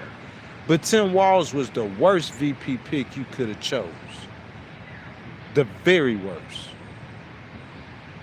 And I don't care what kind of statistics that the legacy media telling you it don't matter about your VP pick. That's why they told you to pick Tim Walz, because they weren't trying to get you to win. VP Harris, she's seasoned now. Some people weren't for her. Everybody not on all the Democrat. Everybody a Democrat. They not for you. They might even vote for you, but they really jealous or they don't. It's a bunch of different stuff going on behind them scenes. WTF, good morning, my brother. Y'all say what's up to WTF, man. You know what I'm saying? He's a major contributor to this channel. The majority of the channel members that we have is because of WTF, y'all. He says Hitler killed hundreds of thousands of Germans. Hitler violently opposed communism. Wow, that's stuff I didn't know. So yeah, Hitler was if that's true, WTF, which I take your word for, that Hitler was just as bad as they were today. Because he killed a lot of Germans, according to WTF. I'm saying, like, he killed a lot of Germans. I'm saying, like, because I'm saying he just, listen, it's about humanity. It's about respecting humanity. That's what this is about. How can you have a leader who don't respect humanity? We don't want you in power. You listen, if you going around killing humans, we got to protect our species. I'm saying, what's worse, to get an alien from outer space to come and we under threat of extinction from an alien, or we could be under threat of extinction from another man, another human. WTF, thank you for looking that up, my brother. You know what I'm saying? Thank you for that information. We could be under threat of another extinction of another human. It's a human thing, man. We protecting humanity. If you got a man who just indiscriminately killing human beings, I don't care who he killing, I'm telling you, he on a short leash, man. He on a short leash. He ain't gonna make it. I don't see how Vladimir Putin makes it for much longer as the leader of Russia. I'm just telling y'all, when that day come, it's gonna be world news and your mouth gonna be on the ground. He been their leader for 20-some years. But I'm the one telling you that the end of his leadership is coming sooner than later. If you guys have not liked the video, you guys go ahead, double tap the screen for me, like the video, subscribe to the channel, and make sure you guys hit that notification bell. If any one of you guys want to donate to the channel, you guys hit that button with the $sign in it, and your donations are much appreciated. Asher says, good morning. There are some Jewish people not all happy with the bad name they are deal with because of a few bad apples. Asher, there's plenty of Jewish people that's like that. I love that comment. Plenty of them. That's what I'm saying. If you don't know how to protect your people, BiBi, he's just doing the best he can. He's a leader. I told y'all when I first started the live stream, he's in a bad neighborhood. How many people who have bad views about Israel had bad views? How many of them same people? Because see, if you look at the polls, looking at the polls now, more Americans now, they look unfavorably on Israel. But I'm saying, how many of these people like Tucker Carlson and Candace Owens and Alex Jones and even Megyn Kelly, I'm talking about all the ex-Fox News hosts. They get millions of viewers.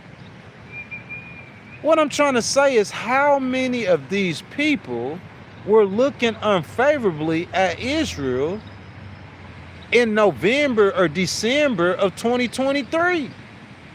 It comes, the recent unfavorability of how we view Israel as young people today comes from Netanyahu's actions currently. Netanyahu's actions currently, not the Israeli hostages.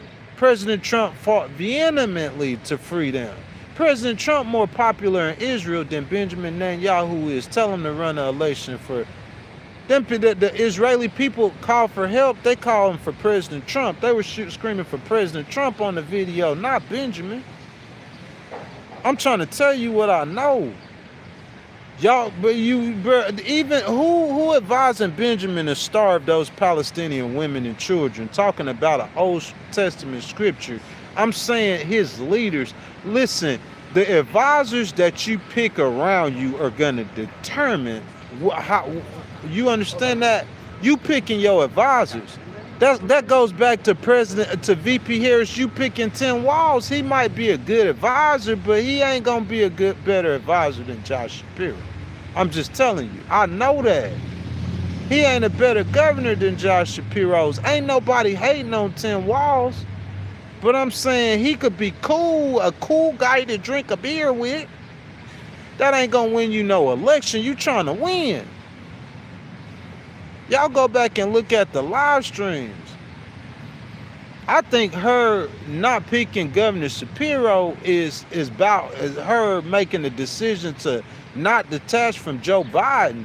Because I know she's going to run for president again. So in this new book, she completely detached, excuse me, from Joe Biden. But I'm saying, like, man, you just gotta pick. You gotta be picking the right people to advise you. That's what I do. I do political strategy, and I have there's no, you know what I'm saying, no partisanship or no. I'm just gonna give you the truth. WTF over. What my guy says. My guy says, good on Trump for letting Ukraine license Patriot missiles. I am too, WTF. He says, I hate Trump, but that's a good move that could have been done under Biden.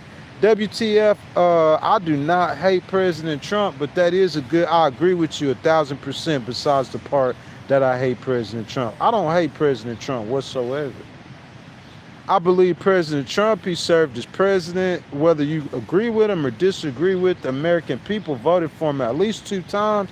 80-year-old man, I think he should be given the opportunity to serve out his presidency.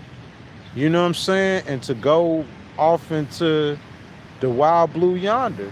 I think the Democrats got different plans for him though. But none of them should include him losing his life though. None of them. That's ludicrous. That's evilness and that's wickedness. All of the plans that they have for him should constitute what they plan on doing for or against him in the voting booth and for and against him within politics in general. That's what it should constitute. Completely. Somebody's dog, y'all, is on the run. Look at that little dude. I hope he know where his owner is. Oh, I guess that's his owner up there, the girl that just passed. If you guys haven't liked the video, y'all double tap the screen for me. Make sure y'all subscribe to the channel. Make sure y'all hit that notification bell, man. Legal Wars Live in Central Park, Midtown Manhattan, or should I say, I wish it was Midtown Manhattan. We were in Midtown yesterday, 75th episode of Tax the Rich, but 76 we back where we sleep at on the Upper West Side.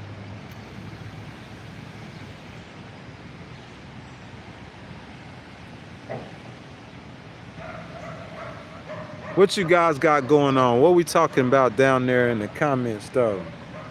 WTF says, I know you don't hate him. I'm looking at Trump in a different light. Now, WTF, man, I'm telling you that, man, all the people that I hear say what you saying is I believe is very, look, this is what I believe. I believe the Secret Service need to make sure they protecting the big guy to the utmost. And I believe that the Democrats should assure that the Secret Service is protecting the big guy to the utmost.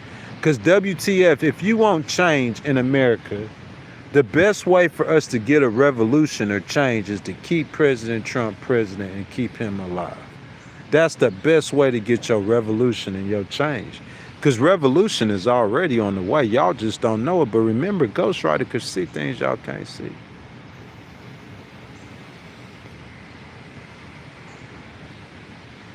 There's fundamental changes going on in the Democratic and Republican Party as we speak. Fundamental. The establishment is no longer beloved. Democratic and Republican Party, both of them. Facts. Neanderthal leader Trump is pedophile American president, if that's what you say, man, but he's still the president of the United States. I am a law and order person. I believe in law and order. I believe in rules. I believe in the dignity of the law. Ain't no remove no president. No, I don't, nah. You remove him by allow him to stay there. And from him staying there, you're going to get control of the House of Representatives like you did last time. Because of the Iran war, as long as it keeps going on long enough, about a month or two more, all you need, and I'm going to say y'all going to control the Senate too, and I'm going to be right. You're going to get the House and the Senate, and you want him to stay president because he's going to be almost ineffective in 27. And completely they gonna been and neutered them, excuse my language, by 2028. And that's gonna give the Democrats their clearest path back into the White House.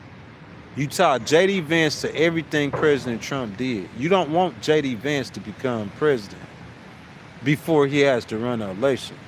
Because the American people gonna get to see the differences, the stark differences between him and President Trump. If you tie him, as if President Trump stay president, and no one's ever, it's gonna be just like VP Harris. He's gonna have to separate himself from President Trump in 2028. Because if you tie him to President Trump, I promise you, with the unpopularity of the Iran war, I don't think JD Vance could win unless he gets a gift of some sort. Someone says we getting a revolution right now. I don't believe under President Trump I would call this a revolution, because he's doing the same thing that he giving rich people tax cuts. 800 and less than 900 people in America have more money than the federal government. That's why Republican or Democrat, them 900 people with more money than the federal government, they in control. They got the most money. They got more money. 900 people, WTF, worth over 7 trillion in America, while the United States government's only collecting 5 or 6 or so trillion, the federal government, in tax revenue. So you got these 900 people who got more money, more influence, and virtually more power. They're pulling the strings over the federal government. You can't get into their pockets, but you could stop them from getting richer. That's what you need to start with. You see what I'm saying? The revolution that I'm talking about is the progressives taking over the Democratic Party. And even though President Trump is still in control and in charge of the Republican Party at this moment, you know what I'm saying? The revolution gonna happen within the Democratic and Republican Party. That Republican Party gonna look different, and the Democratic Party gonna look different as well. WTF says, per reporting, seems like a lot of corruption in the current administration. Yeah, it seems like it is, WTF. And my brother, I'm not saying that it's not. It might be. It's very possible that there is a extremely amount of corruption in the current administration. In my opinion, I'm not here to judge that, neither here nor there. I'm here to judge like what America does and the moves that we make moving forward. You know what I'm saying?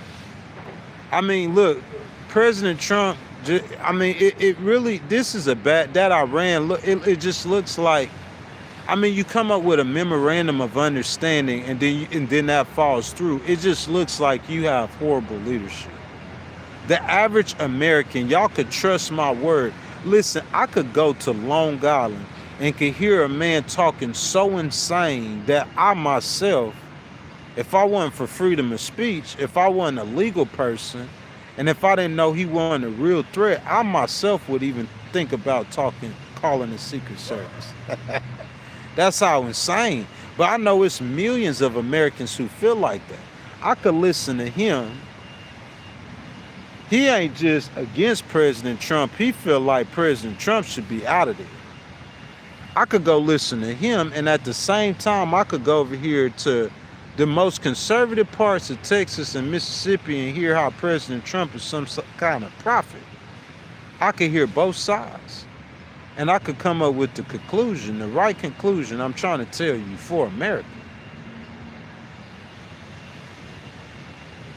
I could go talk, bro, you don't understand. That's what I try to tell you. The guy, he played the guitar. He on the vlog on the guitar. But he wouldn't give an interview, and all the stuff he was saying, the insight he was giving me, I done talked to tens. I said tens. Let me not go that far. I done talked to thousands of people across this country in the last year. A lot more than I interviewed. And I'm saying I'm getting the feel of America. So understand that when I tell you the average American of the correct voting age at this point will probably be over 25. they're going to look at President Trump and the management of this Iran war, and it just looks like it's just, to me, if he truly, and I don't know what you believe, but I'm saying if you going by what we know as fact or what we believe to be fact, if he lost the election in 2020, if he lost that election, to the most part, it had to be due to his handling of COVID. So I'm saying, I mean, that's COVID.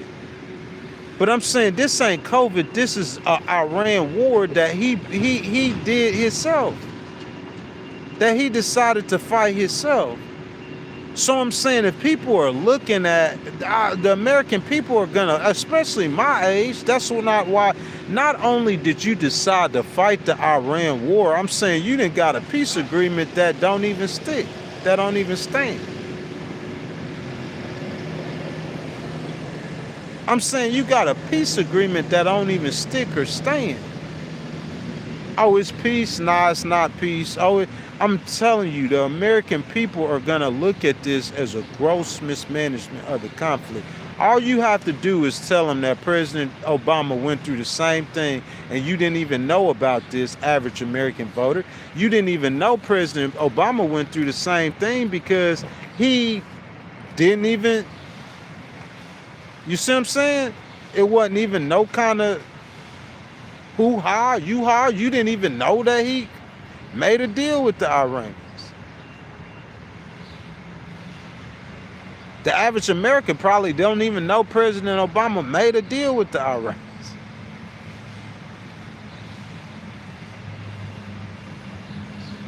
So that's what I'm saying. Justin says it wasn't just the slaves that fought to give you freedom. Half the men in that civil war that died are fighting to get you freedom. Somebody says that I'm handsome. No disrespect, man. Hey, if you tell me I'm handsome, I ain't.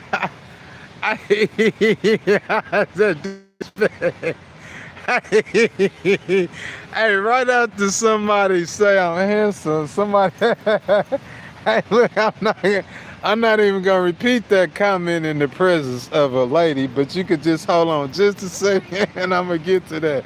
I don't care what your opinion is. The same dude he gonna say. Hey, listen. Whoever said I was handsome, that must have been the female. That must have been the woman, because she see the pretty face. And then the other person, hold up, let's see though. Let's see though. You done lost your mind, boy. That's what you want to think. That's what you want to believe. You know what I'm saying? You know, I ain't all the way like spiffy like I'm supposed to be, like I will be shortly. But you know what I'm saying? Got a little chill, but I don't know about no. Hey, baby. Hey, baby. Hey. Morning. Good morning. How are you doing? Good. I don't know about, you say no Carl Winslow though. You going a little too far about.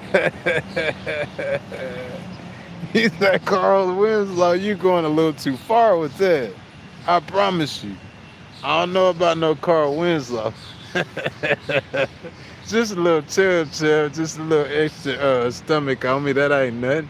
You know what I'm saying? I walk it 3 to 4 miles every single day, so I'm sure I'll lose some of this weight, y'all.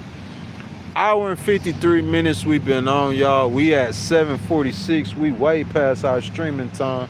You know what I'm saying? 7:15, 7 a.m., 7:15 when I advertise. So that's why I see WTF and the likes, regulars in the stream. You know what I'm saying? We past our time, man. If y'all hadn't liked the video, y'all double tap the video for me. Subscribe to the channel.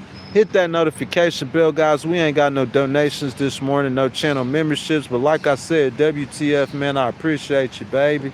All that support you've been giving over the last few days, Miss Lori. And right on cue, man. You know what I'm saying? WTF, he had 5 more channel memberships. That's unbelievable, y'all. We are over 40. Look, I think this month we're in July. We're on record to add more channel memberships we ever have in 1 month. And that's what I want. I told you guys during the We the People tour, we added 82 or 83 channel members. That's the most channel members ever we had at one time, 82 or 83. But in a single month, 1 month, I think the most channel members we added were like 33. WTF, I know he's added at least 30 channel members within the last 28 days. At least. I think we're on pace, y'all, to break a Legal Wars Live record for the most channel members added in 1 month. WTF, I want to thank you, my brother, for your loyalty and your undenying support for this channel. You know what I'm saying? He's adding 5 channel members a month. Y'all think about that. If he add, if he's adding probably about 15 to 20 channel members a week, that's about $50 he's donating to the channel every single week, and that's the best way to do it, the way he's doing it. So, sir, I appreciate you so much. You get mad love, you get mad respect on this channel all the time. I'll try to read your comments first. He said he's headed to work. He'll be listening while he's driving. I appreciate it, sir. You know what I'm saying? That's what I love, man. You know what I'm saying? People who care about what's right and wrong, they care about the direction of our country. They love our country. WTF, he started changing his opinion about President Trump because of what has happened recently. But you have to pay attention to that. The problem with Benjamin Netanyahu is you don't kill the voice of the opposition. And I'm not accusing Israel or Benjamin of doing anything like that.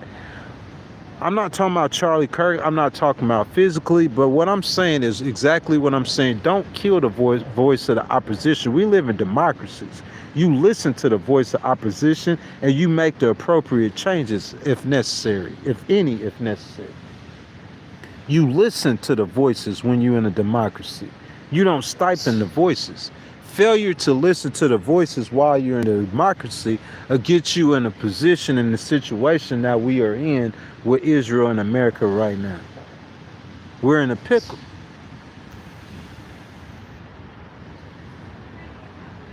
You don't want the whole world against you in geopolitics. You want the world with you. You want to do it like President Bush did it. If you got to go to war, you want a coalition of nations. You don't want to go by yourself. You see what I'm saying? And that's what I'm saying. I think America, at this point, President Trump, if I could advise him in NATO, he needs to get some of those countries on board against Iran moving forward.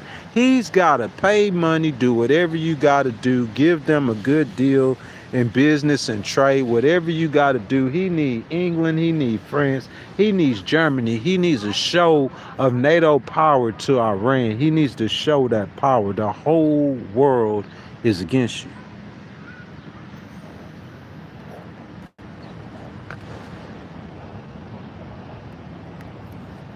Right now, the Iranians, they looking at President Trump and they like, man, this dude ain't even popular in his own country. He got people in his own country trying to kill him.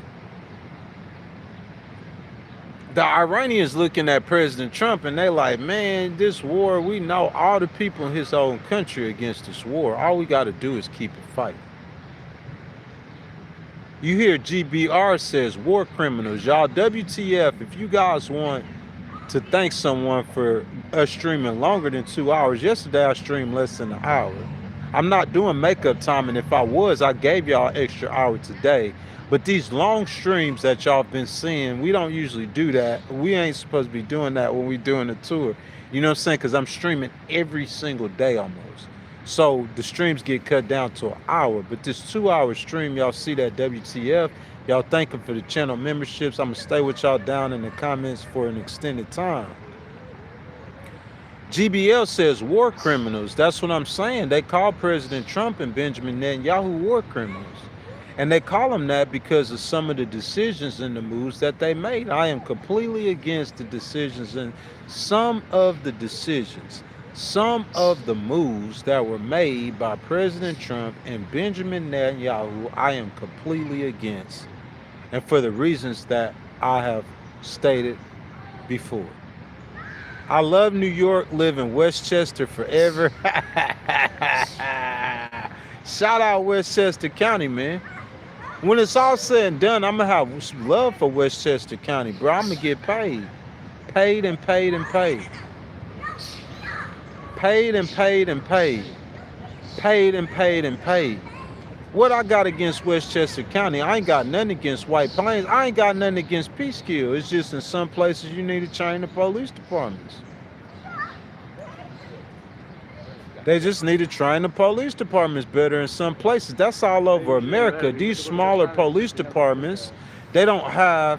But I'm saying, like, I gave y'all the formula. What county Ithaca, New York is in? What county is the Finger Lakes in New York? Somebody look that up and put that below in the chat. I gave y'all the formula. Ithaca, New York, that's another small community, but they got the formula.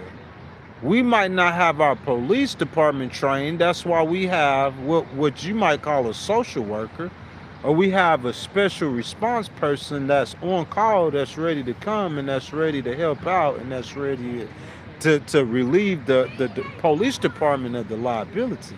That's all it is. I ain't got nothing against.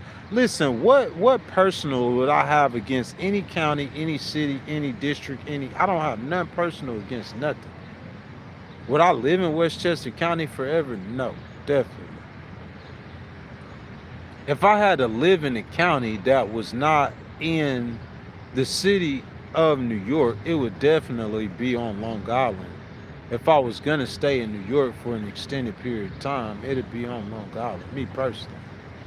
You know what I'm saying? Because, that's where the beach is, and that's what I do, the beach. Justin, I'm gonna get your earlier comment, Justin. Let me see. He says, I hope it wasn't Pete Buttigieg who said you were handsome. It could have been.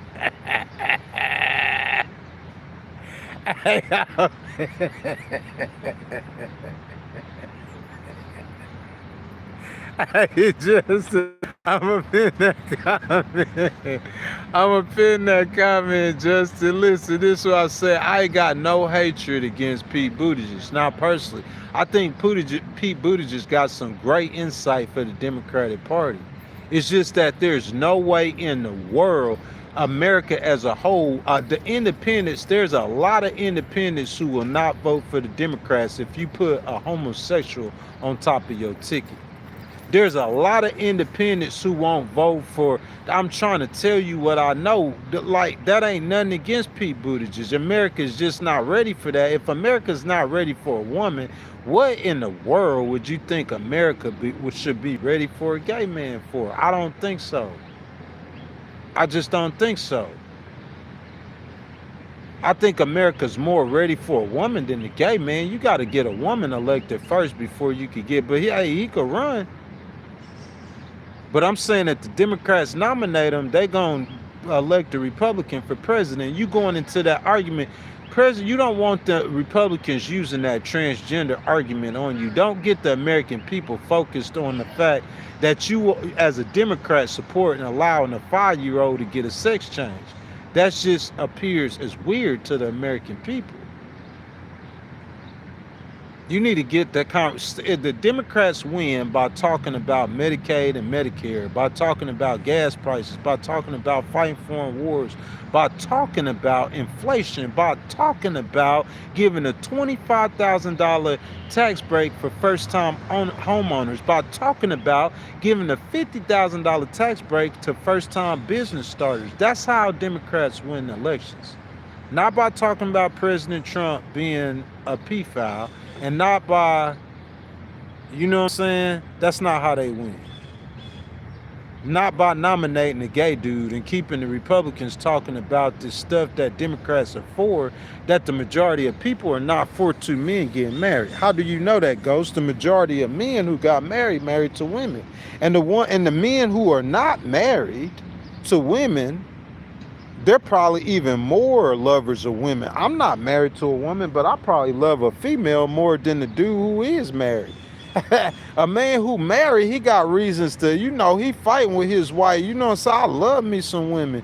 Like, bro, like the majority of Americans are not gay. So why would I be for?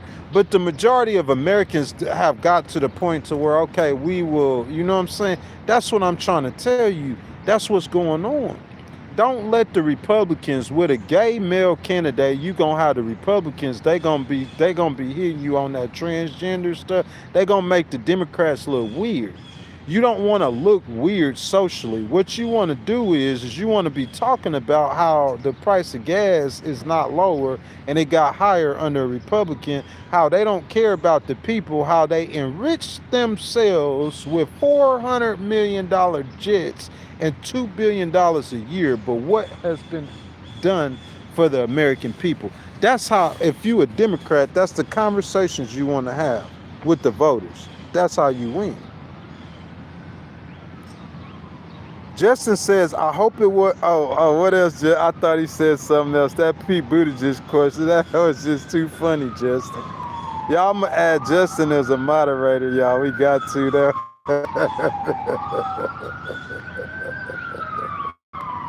He a channel member and a moderator. That's too funny. Democrats give lives away. Republicans do, too, though. Bradley says, need someone who radiates strength, and I agree. But listen, necessarily strength isn't what you need. What you need is someone who speaks to the pocketbook issues of the American people.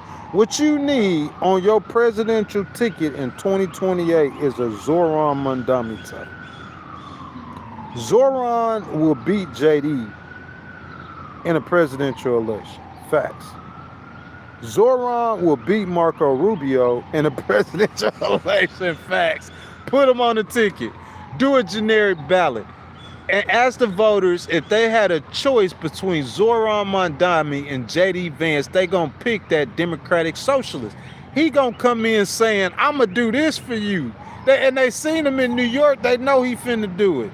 He gonna come in saying, hey, we got this problem, I finna do this for you and this for you. And you got a J.D. Vance who with this last administration, they didn't do nothing for the people. The thing went in reverse. Yo, inflation, he took over inflation. He said Joe Biden was the worst president in U.S. history because his inflation too high. Y'all heard President Trump say that? He took over with inflation at 3%. Yo, inflation over 4% now. You've been president for going on 2 years. No natural disasters, no wars that were unavoidable. Everything at your own hands. You to blame for all of this. That's what you need to talk about as a Democrat. That's how you gonna win the elections in November and in 2028. Talking about that. Talking about President Trump being an orange man or him. That's not gonna win you. Or saying he a criminal or a convict or he a bad person on the Epstein files. That's not gonna win you an election.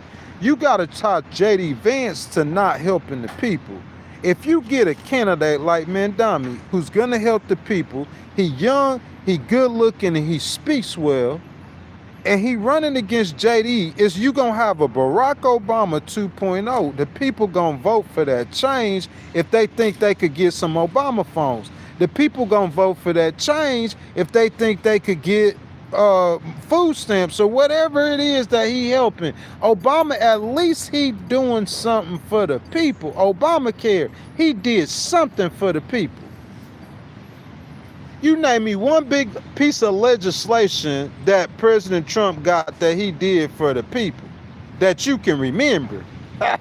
You know what I'm saying? Like Social Security. You remember Social Security? Yeah, President did that. Like the child tax credit. You know, you got a child and you make less than a certain amount and the government give you back that.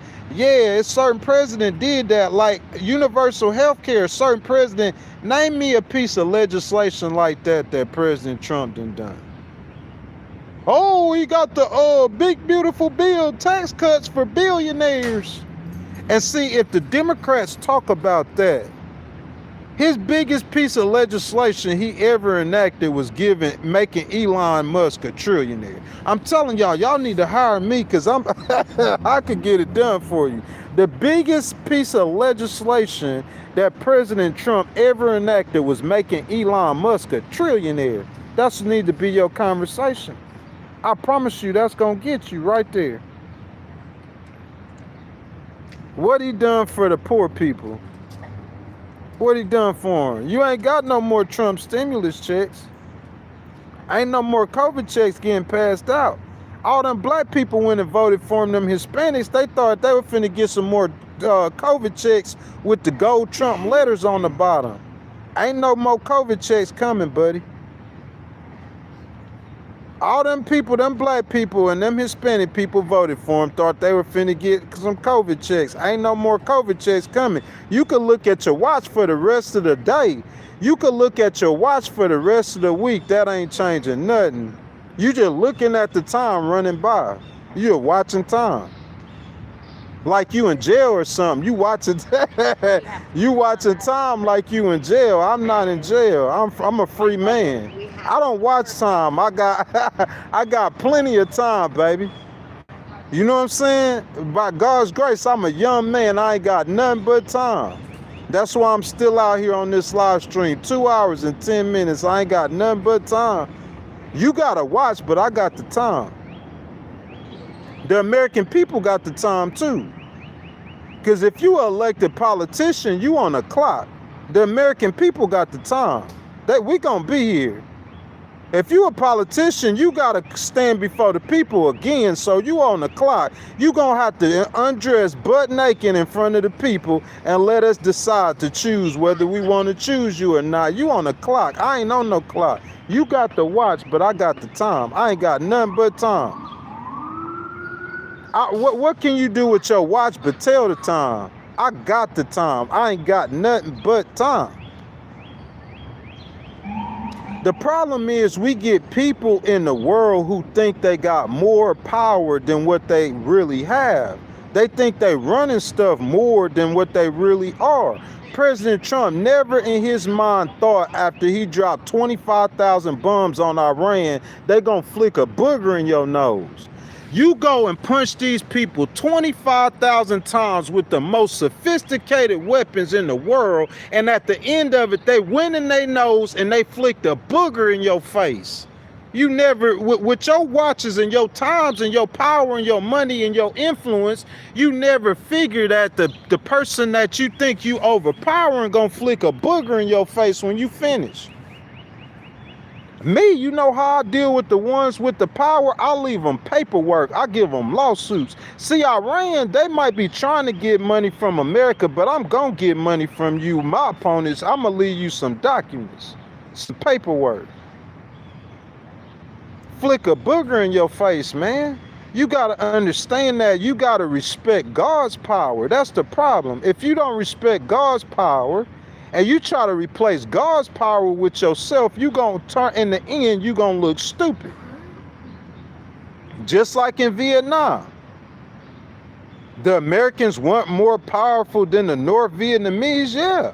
In my opinion, the Americans were more powerful than the Soviet. But you ain't respecting God's power and God's will. You can't go do what you want to do on this earth, even if you the United States of America. If God don't want the Iranians bowing down to you, they won't. Period. I don't care what you do. You could drop as many bombs as you want. You just got to understand those certain kind of spiritual things. If you don't believe that, then don't believe it. But just wonder why you got a $39 trillion debt and you fighting a war against a weaker opponent that you can't clearly win. We fought a war against Afghanistan, a weaker opponent for 20 years that you can't clearly win. Because that's not God's will for you to be there, idiot. But do it the way you want to do it. That's what happened with the United Kingdom, and their empire failed. So America's empire not going to fall. And you doing stupid stuff like the Romans did to make their empire fail. You can't go around dictating everybody's life and telling them what to do. We try to do it in our on the streets. The same thing the government do on the streets, we see them play. We seen it play out in Iran. You go, I don't care. Listen, we did it in Afghanistan. You could drop 300,000 of the best troops on the ground in Iran, and it'd be 20 years later, in the end of that situation, you gonna run from Iran with your tail tucked between your legs, and that's coming from a veteran who loves his country more than you do. Because if you love your country, you wouldn't be telling them to do something stupid. You wouldn't tell your child to go jump off a cliff, bruh. when we just watched you jump off that same cliff a few years ago? So if you love your nation, you're not going to tell your nation to embarrass themselves on the world stage, because that's all that's coming. God going to humble you. God will. He'll humble you. God will humble NYPD. We talking about God. He'll humble you. It don't matter who you are, how much power you got. You don't have no relationship with God like I do. You think your preacher do. That's why he giving you the wrong advice, telling BiBi to starve Palestinian women and children. He ain't got the answers either.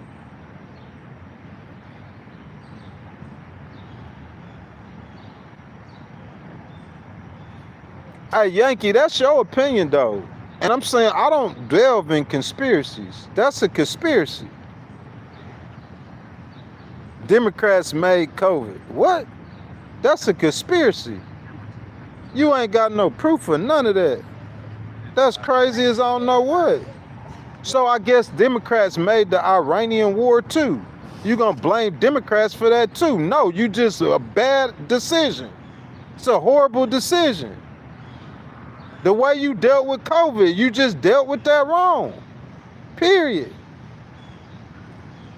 The way you fought the war on terror, you went and tried to regime change, and the Republicans got the wrong formula in how to deal with a lot of these situations.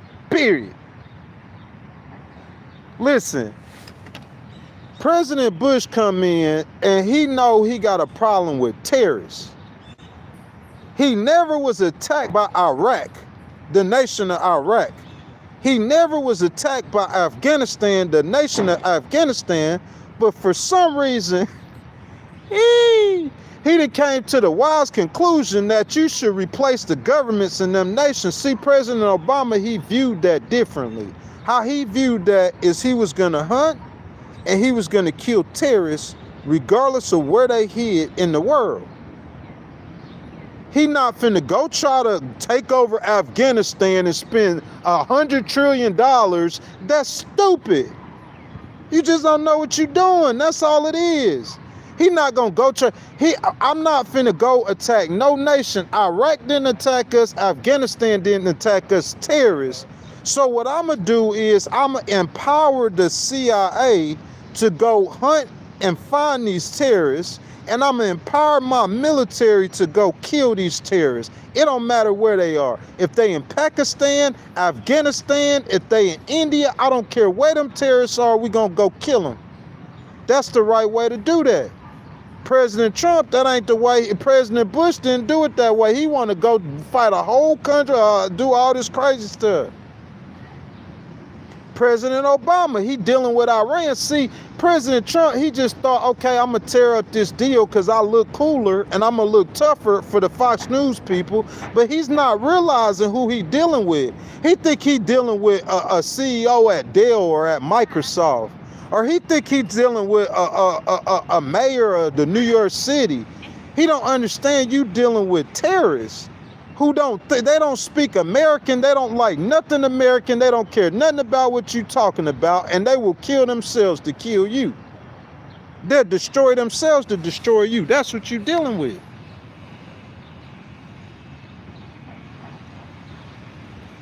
Some of y'all might think I'm too hyped up, but I'm just saying that's just what it is, y'all. 2 hours and 18 minutes, we're gonna try not to get past 2.5 hours.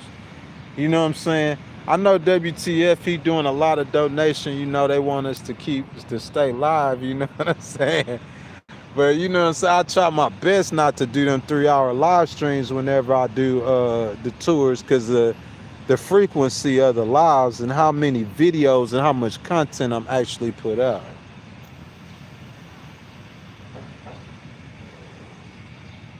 Dave says bad decisions in Iran caused by conservative war hawks. It ain't no, you listen, you could call Ronald Reagan. Ronald Reagan might have been a conservative war hawk. I'm not saying he wasn't. But Ronald Reagan handled the biggest problem and threat to the United States in the history of America without one bullet being fired. That needs to be who President Trump is modeling after is Ronald Reagan. You saying Ronald Reagan is a war hawk? Ronald Reagan did have some conflicts, but I don't know about no war hawk is the right word to call Ronald Reagan. Ronald Reagan know how to solve those problems and them conflicts. We need another Ronald Reagan to come solve those problems and conflicts. Because I'm saying Obama tried to do it like Ronald Reagan. He tried to do it without no bullets. This is why I don't understand why you gonna, because in the end, you have to, listen, hold on a second.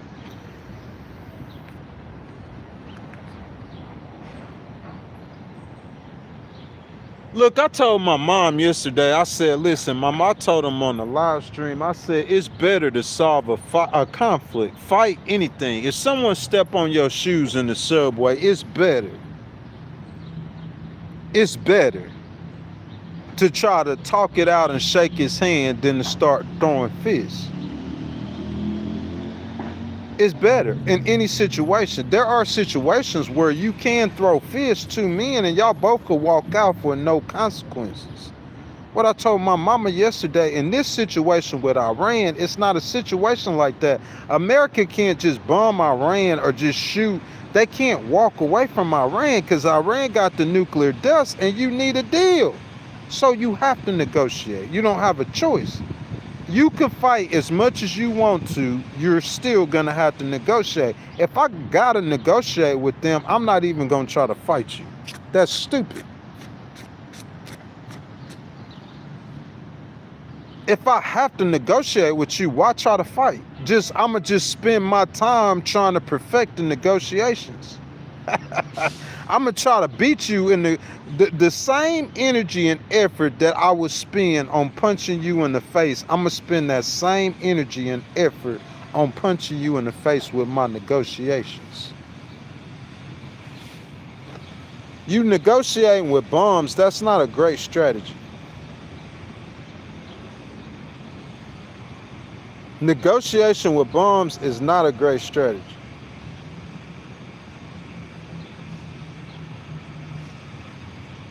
It ain't no telling how many bombs you're gonna have to drop. You drop 24,000 bombs. How many more bombs can you drop that's gonna help you? You drop 24,000 bombs, they flip their nose at you and they ready to fight you again. So you hit 80 targets, that ain't doing nothing to them. If 24,000 bombs won't stop them from fighting you, you hitting 80 targets, that you might as well save your weapons. Save your bombs. It's not moving the needle. They're not gonna change their opinion on how they feel. They gonna get that's how Vietnam, that's how you get into a quagmire. Because if I just hit these, I gotta respond or retaliate, so I'm gonna hit 80 targets, and you just $2 million per target you hit. So you just spending $1.6 billion for no reason. You might as well take $1.6 billion and do the same thing you did with them 500 tons of food. Just set it on fire and go borrow some more money.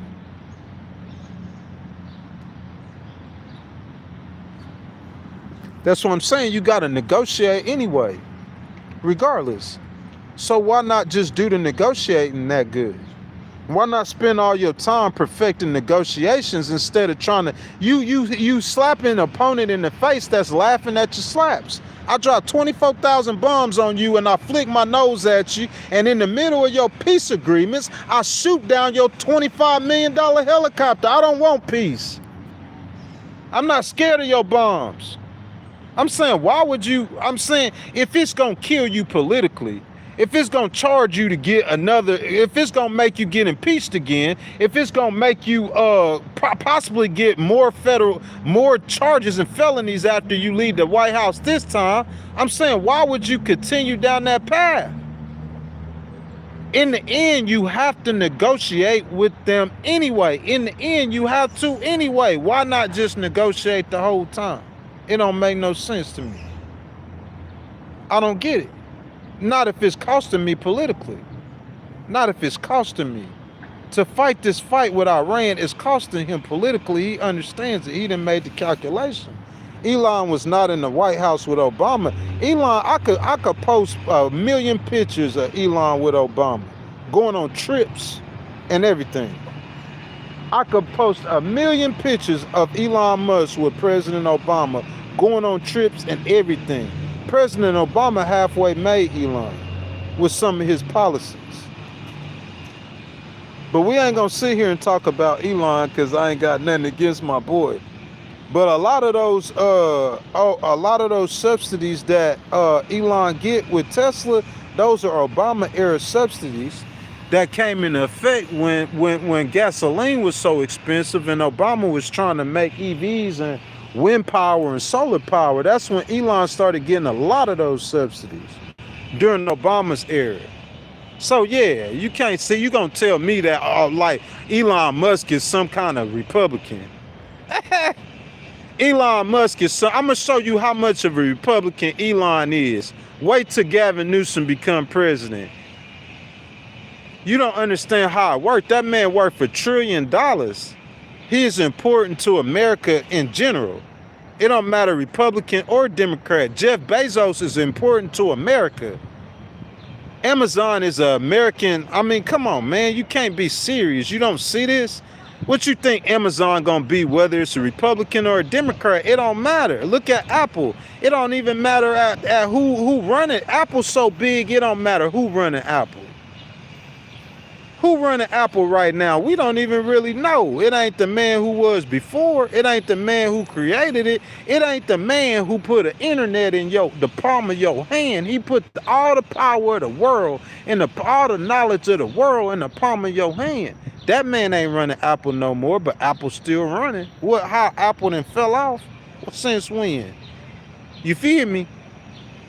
That's what I'm saying. You don't like Elon, yeah, you got to understand that Tesla, what it means to the American government, what Starlink means to the American government, what Twitter means to what TikTok means to them leaders are important to America, not to a party.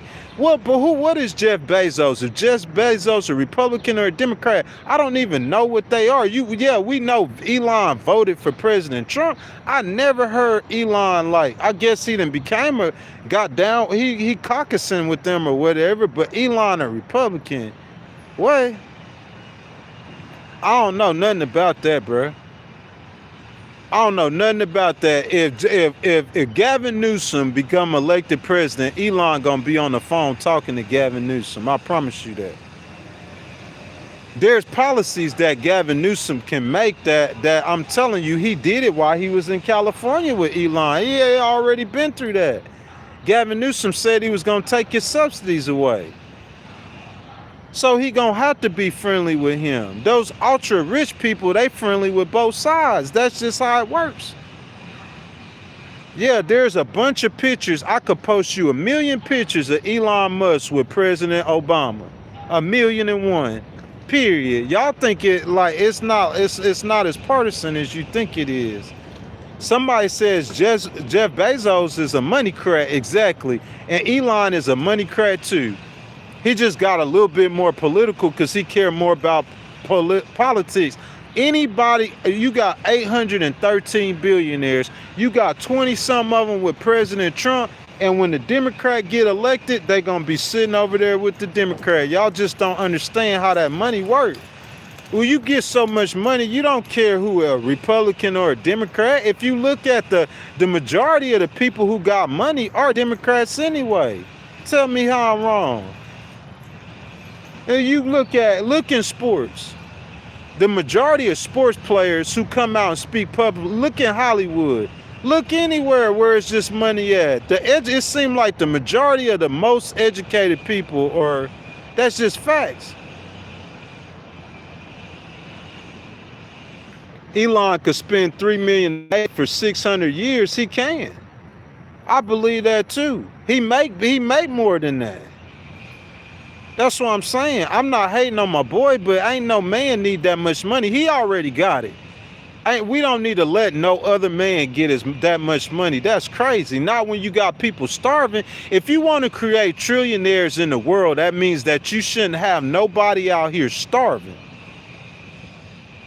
Because I'm saying, yo, money ecosystem isn't balanced. If you got people who got billions of dollars and trillions of dollars, and you have millions of people who go hungry every night, you got an imbalance in your system. And y'all talk about China, and you talk about China being socialist, but China brought 400 million people out of poverty. And China there are rich people in China too, but I'm saying I'm not going to be sitting around here with 1,000 people who got more money than the federal government while I got people starving. That don't make no sense. That's why we calling for revolution in America, because Republican or Democrat, you still going to have Elon, Jeff, they all going to still be rich. They still going to be calling shots. The same people who have that influence and money are the same people who got the influence and the money, Republican or Democrat. They the ones who calling the shots. That's why nothing ever changes. Ain't nothing against Elon. He the only one out the group that I like. And it's reasons why. I got reasons why I like him. And the people that know. Personal reasons. But I'm just saying, having that much money isn't good for your country or your nation and your ecosystem. You got an unbalanced ecosystem in finances. That's what's happening. Who can disagree with me? America got a $39 trillion debt. That ecosystem's not unbalanced. It's top heavy. It's too much money at the top. The money cycles to the top anyway. They don't need all that money up there. They're going to get it back anyway. You got to spread that money down. That's how you get a strong economy. You got to grow that middle class, and you got to inject some of that money into the bottom, because the money going to come to the top again anyway. It's a cycle. Just like anything else, a relationship, it's a cycle, man. It's a system. It's an ecosystem. Listen, you got all these people, they already got the money. The money's recycling to them, and President Trump give them a tax cut. So I'm saying that heavy is too top heavy. When you get too top heavy with anything, what's going to happen? It's going to tip over. It's too top heavy. The money's cycling already to the top. If you give $1 trillion to the poor, let's just say, if you make under $50,000 a year, we're going to give you a $2,000 stimulus. A $2,000 stimulus for every American who make under $50,000 a year. When they get that $50,000, what you think they're going to go do? And when they get that $2,000 and they broke, you going to go buy some Jordans? No, guys, they going to buy PlayStations? The girls going to buy weave? Yeah. They're going to put that money into the economy. When you buy Jordans, the people who own Nike, I promise you, they are in that percentile we talking about. You see what I'm saying? That money, all the money that is spent is the people that going to go buy Tesla. Some people, they'll go buy, that money going to recycle itself right back to a rich man. Every dollar that's spent is going to end up in the pockets of a man that's rich. They getting the money back anyway. So why would you not? It don't make sense. If you let that top part of America get too much money, you going to have the bottom. They going to come out with guns. That's what's going to happen. That's what happened in every country. If you get them hungry enough, that's what's going to happen. You don't want to starve that's not how you get a strong economy. Your economy is not strong by the rich people getting greedy. That's what happened in the housing crisis. Your economy is strong in President Clinton's days and Ronald Reagan's days, or in the 50s. That's how your economy is strong. And it's strong by you growing your middle class and you making sure that you're not starving the people at the bottom, because the rich people gonna be okay regardless of what president is president. If AOC become president in 2029 and she enact a 90% tariff on billionaires, Elon's still gonna be rich. Jeff Bezos still gonna be rich. Listen to me. You want Warren Buffett still gonna be rich? You want to go down the list? Bill Gates, they all still gonna be rich. They just gonna be paying higher taxes. That's it. They still gonna be creating wealth. They're gonna be paying higher taxes, and they're gonna become more innovative on ways to duck on paying them higher taxes. That's all that's gonna happen. They create the wealth. They still gonna create the wealth if you raise their taxes. That's it. It's that simple. Oh, they create all the wealth, so because they create all the wealth, I'ma give them a tax break, but they got all the money, and your ecosystem's not balanced.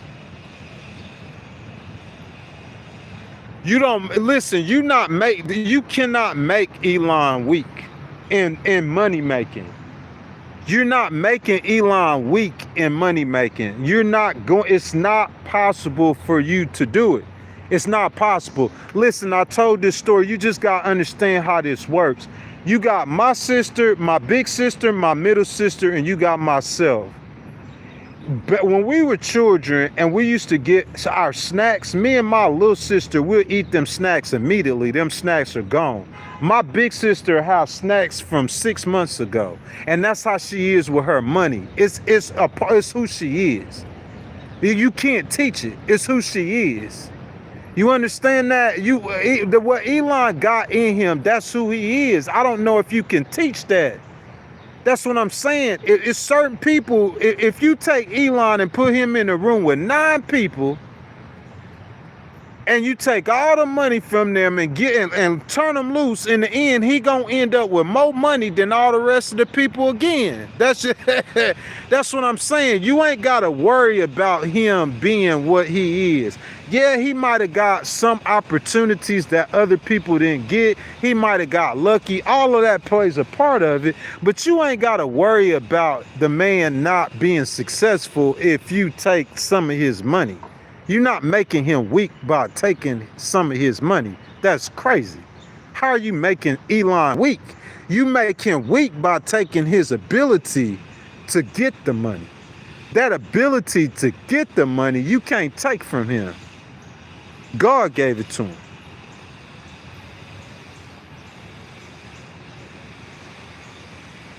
You got to have that wisdom to understand that. You not making that man weak by taking his money. That's stupid. You got a man with a 50-room mansion, and you got 49 homeless people sleeping outside the front of his door. And he's staying in a 50-room mansion. You make that make some kind of sense to me. You guys know I'm a reason person. I believe in logic and reason. You got a man who this is a capitalistic society. You hating on socialism, but you saying capitalism is closer to godliness or closer to what's right. But in socialism, there is no situation where I could understand where a man will have a 50-room mansion and it's okay for 49 homeless people to be sleeping outside his 50-room mansion. That's okay in capitalism. The rest of the world is lacking understanding on that. They don't understand that. How can you let a man get a 50-room mansion and you got 100 homeless people sleeping outside his house? All he need is a 2-3 bedroom house. And you could take some of the rest of that money that he got and you could get some of them homeless people outside of his house. Either that or he could do it himself. But if he not doing it himself, then the government got to step in, and that's just bottom line. That's just what it is, man. That's just the facts. The government got to bump in and do something about it.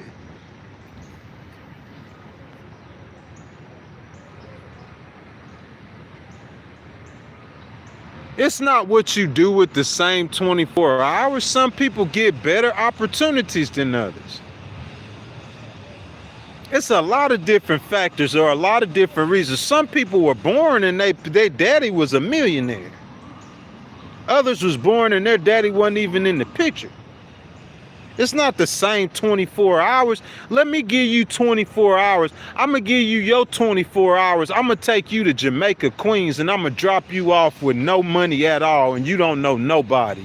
You from Mississippi, you a white dude. I'm going to take you to Jamaica, Queens, and drop you off in the middle of Jamaica, and you don't know nobody, and it ain't nothing but blacks and foreigners. That's what I'm saying. It ain't just 24 hours. It's the opportunities you have with them 24 hours. It's the position you were put in with them 24 hours. It's so many other factors that go in it besides everyone has the same 24 hours. That's the point. Y'all got that 1980s saying and viewing of things, and it's all dead. It's not the 80s no more. You saying the same things that you've been saying since 1980.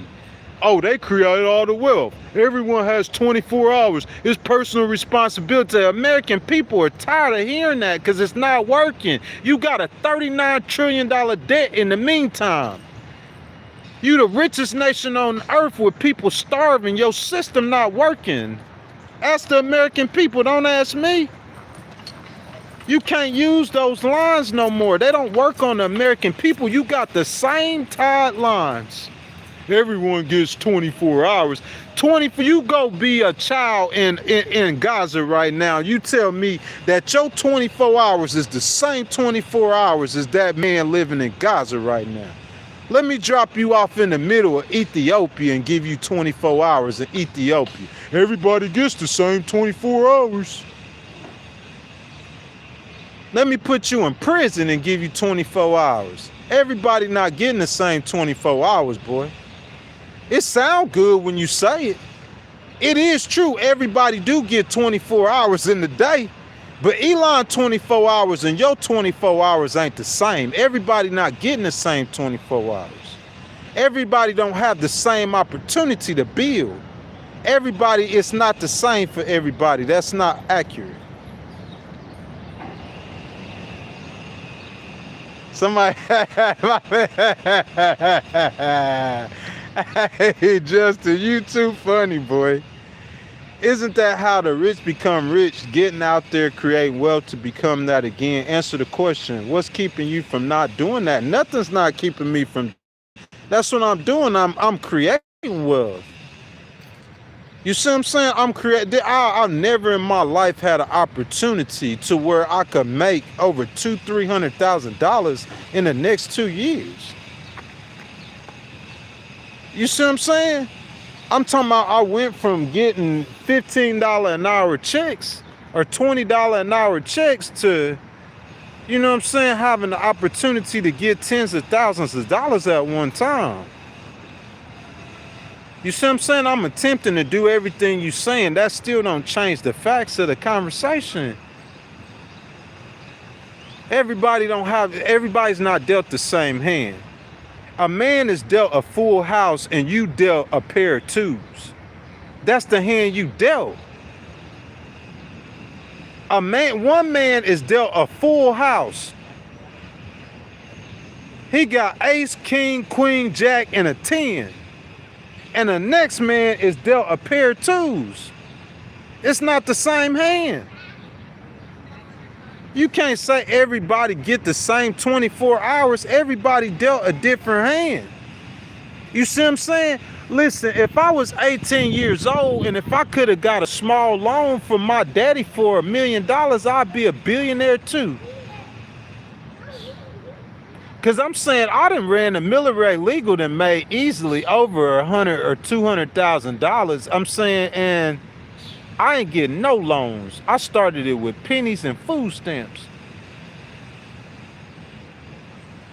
So I make $200,000 out the mud. That's how we got to get it. That's my hand that I was dealt. That million that President Trump touched, I had to get it out the mud. He just got a loan from his daddy. And he a millionaire with a loan from his daddy. And I'm saying, really, you could, if you invest in the money, you keep on investing it, you're going to become a billionaire too in America in 50 years.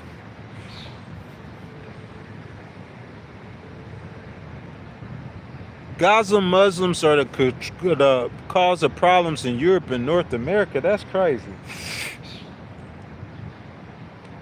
So by you having this social media page, you want the rich to take care of you. That's not what I'm saying. That's the craziest thing that I ever heard in my life. They don't have to take care of nobody and nobody else. You can't have all that money, period. That's how it is. You cannot have all that money. Listen, make as much money as you want to. Who hating on you? You paying 90% on $1 billion. You can make what you want to. You paying 90% tax on $1 billion. Make what you want to. Go out there and make 30 billion so you could give the government $27 billion. Make what you want to. That's what I'm saying. I'm not saying try to stop them. I encourage you to make as many billions as you want to, because the government's taking 90%. That's what I'm saying. I'm not saying take their money and give it to nobody. Why I'ma sit here? Elon Musk is gonna allow 8 employees to have more money than him at Tesla. How that make sense? That don't make no sense. I'ma allow 800 Americans to have more money than the federal government. That's stupid. You ain't gonna hear that on Fox News, CNN, or MSNBC, but that's your problem. You got 813 people got more money than what the federal government get every single year. That's stupid. You got a few people that's bigger than the whole program. That's the problem. Who bigger than the program? How you gonna let the people, a handful of people have more money than the whole richest country in the world? That's the problem. Make what you wanna make. You ain't gonna become no trillionaire on my time. You paying a 90% tax on $1 billion and you paying 60% on every million you make, period. Get as rich as you want to. Ain't nobody trying to take your money. It's people in my country who starving, the middle class. It's people who make $200,000 a year. They want to become a millionaire. You expand the middle class, man. Jeff Bezos still gonna be rich. All of y'all Jeff Bezos and Elon fan, he's still gonna be rich. I mean, you a fan of him like he finna give you some money. Some of y'all loves money so much that you love a man who got $1 trillion and he'll never give you a penny. I like Elon. I done got tens of thousands of dollars, tens of thousands. I'm talking about over 50,000. And I didn't work 60 days for Tesla. My opinion different. But I'm saying you love him so much, he ain't gonna give you one penny. But what I'm talking about benefit you, the Revise America tax plan, $50,000 and $100,000. If $50,000 for single people, $100,000 for families, they won't have to pay no taxes at all. $0 in taxes. But you want to protect your boy. Protect him. Protect Elon. You just couldn't do it if Ghost Rider is advising any kind of political leader in America. Because that's the problem. We need to raise taxes on the wealthiest Americans and the ones who's hurting. At least for government. Listen, if I don't believe in food stamps, welfare, or if I don't believe even in no kind of entitlement programs, at least for government, a man who don't have the education or the ability to make over 50,000. Me as a government, at least me as a government, tax him no more money. I won't tax him. I'm saying, why are you gonna tax a man who make $50,000 a year just so you could use the tax money you take it from him to pay for an entitlement program? He gonna need an entitlement program. If they make $100,000 a year and they got a family, she gonna need an entitlement program. That's stupid. So look, you make $100,000 a year, you got a wife and 2 kids, you live in New York City, you know that's not enough money, so they need some kind of entitlement program. So I'm gonna go over there and I'm gonna tax them and take the money and they gonna come back. That don't make no sense. They shouldn't have to pay no tax. Listen, if you didn't make them pay no taxes at all, that would justify you not want to give them any help from the federal government. But I'm saying if they paying taxes, then they entitled to get any kind of entitlement program help from the federal, they taxpayers. Why can we get Social Security in America? Because we pay taxes. That's how I'm able to get Social Security, because at 46 years old, I paid taxes, boy. A lot of them. That's how. That's what I'm saying. How can we get an entitlement? Because we pay taxes. But I'm saying if they didn't pay no taxes at all, it would justify more you not helping them. Okay, go get a job. And you go get a job, you making $400 a week, the government taking $120 of it. What? Somebody making $400 a week shouldn't have to pay no kind of taxes at all to the federal government. That's what I believe. You want to make them pay in the Social Security? Yeah, they got to get Social Security. But other than that, no kind of federal income taxes at all. It don't make no sense. Yeah, Justin, it's still going to be a class system. There's a class system in heaven. I don't have no problem with no class system. I got a problem with people starving. I got a problem with children starving. I got a problem with women starving. I got a problem with it ain't no class system I got a problem with. We know you gonna have rich and we know you gonna have poor. But I'm saying, why should the rich man live the best life that he can? I let everybody do it. Those people out here just enjoying their regular life, whatever their life is, them two people, we gonna make your life better. I know they older, so they either live in retirement or disability. I'm gonna make your life better. You see that young lady, baby, I'm gonna make your life better. She young. She might be in college or she outside of college or whatever. She just starting off in life. You gonna make everybody's life better. The majority, listen, only 1% of America makes $430,000 a year. 99% of Americans make less than $430,000 a year. How about instead of us making 1% of Americans' lives better, let's make the other 99% of their lives better? How about us go that route? You want to help the 1% of Americans who make more than $40,000 a year and don't do nothing for the 99% of Americans who make $429,000 or less a year. That don't make no sense. And your excuse is because they create the wealth. What's that mean? If you tax them dudes, they still gonna be creating wealth. That's the stupidest thing I ever heard in my life. Y'all 1980s envision of America should be dead, and take those political leaders who were in the 80s and get rid of them. It don't make no sense. That's why we got a $39 trillion debt, because you got idiots running your country. Oh, they create the wealth. What's that mean? Yeah, they still gonna be creating wealth. When I tax them 90% per billion, they still gonna be creating wealth.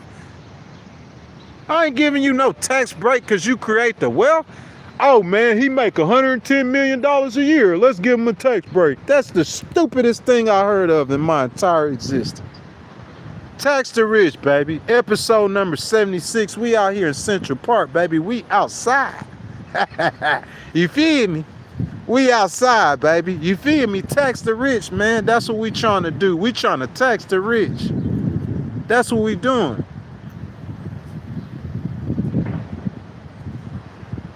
39 trillion in fraud. It might not be 39 trillion in fraud. It's just the way that you ran your country over them years, and you just ran it the wrong way. That's all it is. Ain't nobody hating on America. At least I'm not. I love America. I'm a proud American. It's just some of the decisions you made when you ran your country. You made the wrong decisions.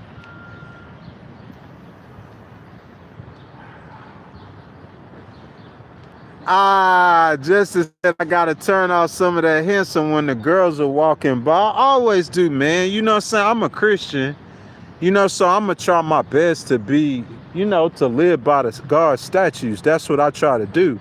A man asked me that. He said, not a man, but somebody said that. They said, like talking like I was gay. You don't never see me around no girls. And no, I'm not gay, bro. I'm a Christian.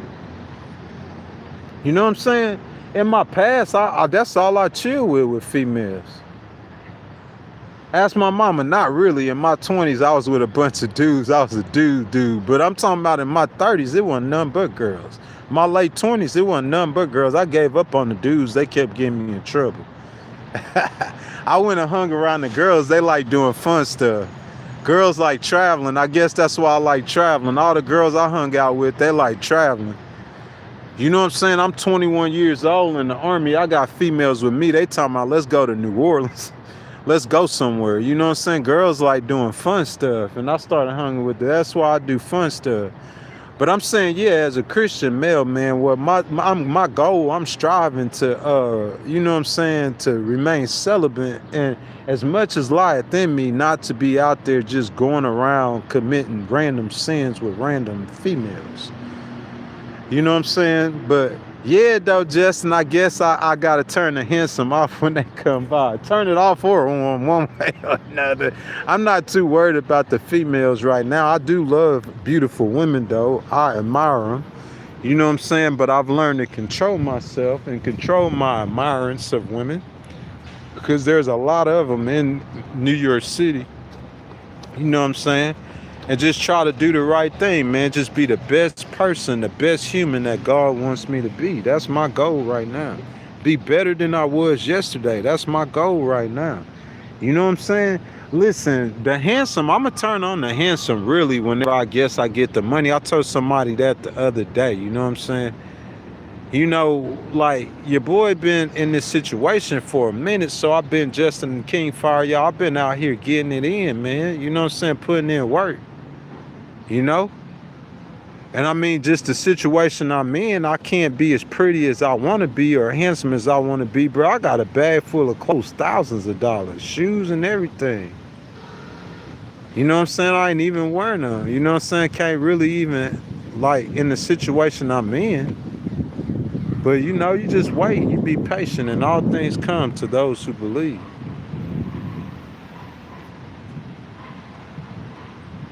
Good things will come to those who have faith. All good things come to those who are patient. Them who wait on the Lord shall inherit the earth. That's scripture. That last one's scripture. I'm going to wait on the Lord. I'm going to wait on God, and I'm going to inherit the earth. I believe that with my whole heart. Y'all see Ghost in his 50s, and Ghost a millionaire. Just know it. God gave it to me.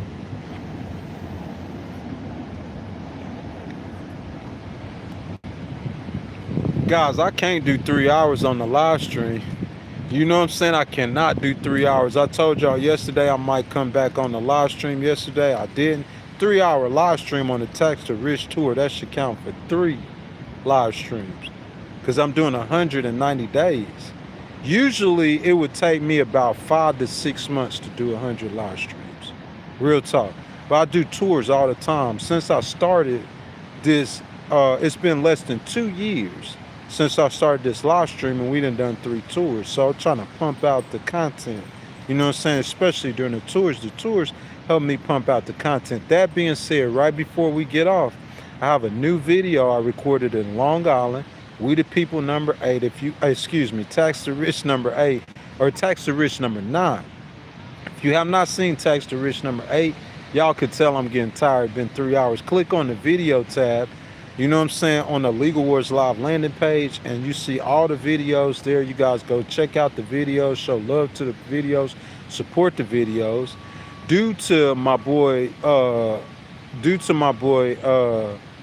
WTF Over giving out all the channel memberships, it's a lot of you guys right now. Justin, you can go right now and watch the brand new vlog because you're a channel member. You know what I'm saying? You got gifted that channel membership, Justin, so you could watch the new vlog. So we the People number 9. My first time ever recording in Long Island. Look at Mr. Full Circle. What's up, Mr. Full Circle? Hey, look, I didn't even see my boy down here commenting. There you go. Mr. Full Circle, y'all welcome Mr. Full Circle to Legal Wars Live as a channel member. Yeah, Mr. Full Circle, you too, man. I'm glad you purchased it. Maybe I should make more, because this is a video that I made so that everyone could see it. You know what I'm saying? The videos are all organic. You know what I'm saying? Like, I'm not running no promotion whatsoever on them, so they're all organic views. So Justin, you and Mr. Full Circle finna end the live stream. Since you guys are channel members, what y'all can do, y'all could go watch We the People number 9 before anybody else see it. You know what I'm saying? Like I said, a lot of the stuff I talked about today was due to the conversation that I had with the gentleman, you know what I'm saying, yesterday in Long Island, New York. You know what I'm saying? Right outside of Queens, you know what I'm saying, about an hour and a half from Manhattan.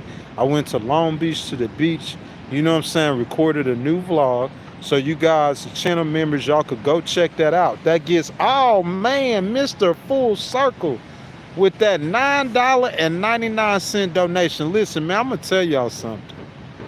And I promise y'all, man, we've been getting more. I got more donations. Not if you just count this month in donations, but I'm saying if you count last month up to right now, getting more donations on this tour than I have gotten in a very long time. Definitely this whole year. So Mr. Full Circle, you, WTF, Miss Lori, all you guys, I really appreciate your support. I really do. Thank you guys so much for that $10 donation. Thank you for that channel membership, the 5 channel memberships before that. Thank you for those 5 channel memberships. So we added 6 new channel members. And Mr. Full Circle, thank you again for that donation. So that's 6 of you guys. You know what I'm saying? Listen, all the donations, that no one is donating to me besides you guys. Understand that. That's number one. So in order for me, right now I'm on the Upper West Side. So I got to go 40 blocks, which is about 2 miles. That ain't really something you will walk. You know what I'm saying? I got to go 40 blocks to Midtown to Grand Central. I got to get on a train and go to Jamaica, Queens. And from that train in Jamaica, Queens on a Long Island Railroad, I could go to Long Island to Long Beach. That's an hour-and-a-half drive from where I'm at right here on the Upper West Side of Manhattan. And I'm saying I'm going Legal Wars Live. We on tour. It's a legit tour. If you guys are watching the vlog, you'll see it's a legit tour. I started recording content in Peekskill, New York. That's 50 miles north of Manhattan. Guys, I brought y'all into Manhattan. We still there right now with the content. Brooklyn, Queens, you know what I'm saying, and the Bronx. Can't forget the Bronx. We done went to the Bronx a few times on the vlog. So from Peekskill through 4 of the boroughs, and then now we going out into Long Island on this tour. I'm talking about that's hundreds of miles on this tour. And I'm saying I've done this entire tour without a vehicle. I still don't have my BMW back yet. Should be getting it soon. So I'm saying I did this entire this entire tour, you know what I'm saying, powered by Metro Transit Authority, MTA, powered by Long Island Railroad up here in New York City. You know what I'm saying? So the whole tour is provided by the train. I said all that yesterday to say just to bring you guys the content, I spent $15 just to ride the train to get there. You got 9 vlogs, bro. Like, I'm talking about, you saying $15 times 9, that's not a whole lot of money, but yeah, I done went a whole lot of places where I done just pulled up and just try to record content, but it wasn't content that I could bring y'all. I went to Woodside, Queens. You know what I'm saying? Did I go to Flushing? I don't know if I did that to record a vlog. I done been all over the state, all over the city of New York, man. You know what I'm saying?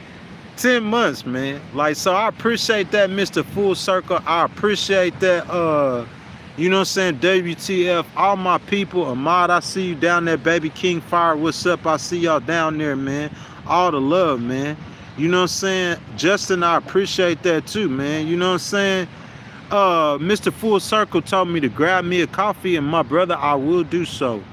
I don't drink coffees, though. I drink Monster energy drinks. So that's what I did this morning. I grabbed a Monster. I got up real early this morning. You know what I'm saying? Probably about 4 a.m. I've been up since 4 a.m. You know what I'm saying? And like I said, I went to Long Island yesterday. I had a long day yesterday. You know what I'm saying? All I do is these live streams and my legal content. Or this YouTube page. You know what I'm saying? Make a little bit of money. You know what I'm saying? Try to be positive, political, help out as much as I can. And then I do my legal work too, my cases. So that's what I'm working on, man. This episode number 76, over 3 hours. I can't help it, man. You know what I'm saying? This is the second time really in the last couple of days that you guys have showed so much support. And I really appreciate that. Mr. Full Service, look, I owe it to you. He says that all the information I get from you, I appreciate that. Man, that's what I want to hear, man. That's what I come on here to do. To give y'all not just information, but insight. We want to break this down, man, and we want to make this as listen, you can I understand, I'm not gullible. We can't fix all the world's problems. But what was the goal of our parents? What was our goal of our parents' parents and our parents' parents? For us to leave the world better than it was when we took over. We have these old men who passed their time and they run in our country. And in our vision, us in our 50s or in our 40s, they're not leaving the world better for us. So I'm saying it should be our turn so we could leave the world better for our children. That's the goal. You see what I'm saying? Like, we're not going to stop or we're not going to change or solve every problem, but I'm saying we shouldn't be making the same mistakes we've been making for 20 years. That's all I'm saying. And I'm saying you coming out with a language that, just since it's the Tax the Rich tour, I have to say this, you coming out with language that a billionaire creates the wealth, so I'm going to give a billionaire a tax break. That is the look, that stuff worked in the 80s, it worked in the 90s, it worked in the early 2000s. If it works in 2026, that's the stupidest thing I ever heard in my life. We have to change that. We can't stay on that kind of path, on that kind of route. Every time we do tax cuts for the rich, we take away $2 trillion for the American government. The President Trump, when he did tax cuts for the rich, he taking away trillions of dollars. Listen, the reason why I know he taking away that much, because we running a $2.25 trillion deficit in the year of 2025. That $2.25 trillion deficit that we ran in 2025, if he does that every year, that's going to be what, $9 trillion that he adds to the deficit in 4 years. So if he does that every year, when he leave the White House in 4 years, the national debt will be 48 trillion, excuse me, it's already 39, it'll be $48 trillion, pushing 50 trillion in less than 4 years. We got to change that. The people will say the biggest failure President Trump did was the Iran war. I completely disagree with that. I think his biggest failure was those tax cuts for the rich people. That's my opinion. Because our number one problem is a money problem. And if our number one problem is a money problem, the way we get money is our tax code. You have to fix the tax code. You ain't fixing the tax code by giving them people a tax cut. So a lot of people in America, y'all focusing more on this war, which you should. You focusing more on, but that's what you see. I believe the biggest mistake that he made wasn't that Iran war. It was that tax cut for them rich people. In that big, beautiful bill, he cut Medicaid. In that big, beautiful bill, he cut food stamps. We don't talk about this. In that big, beautiful bill, he cut a lot of things, man. And I think that was the biggest for our future. I think that war with Iran, I think with his ego, he's not going to let Iran just, you know what I'm saying? He's not really focused on America, but if Iran make him look stupid, then that's making America look stupid. So with his ego, I don't think he's going to allow Iran to make him look that stupid. I don't think Iran's going to be the biggest problem in 10 years from now. I think it's going to be them tax cuts. Because you add debt to, and at the same time, you taking food out the mouth of people who need the food. It's not about whether, because you got more, listen, I got more talented, listen, if with the problems and the disabilities that I have, if God didn't give me the talent and the intelligence that I have, then I wouldn't have a choice at life. I wouldn't have a chance. I would have to completely submit to everybody. Because I'm due to my disabilities. You see what I'm saying? But God gives you an opportunity to, and that's what I'm saying. We having an opportunity here. This is opportunity time for us, for America. And the opportunity isn't to give those billionaires tax breaks. That's a fatal error that's driving. How many trillions have been added to the debt from them tax cuts? How many trillions was added to the debt from the George Bush tax cuts and the Donald Trump's tax cuts? That first time President Trump gave the rich people tax cuts, he had $8 trillion to the debt. In comparison, Barack Obama handing out stuff to the American people, you could say he added $8 trillion to the debt in 2 terms.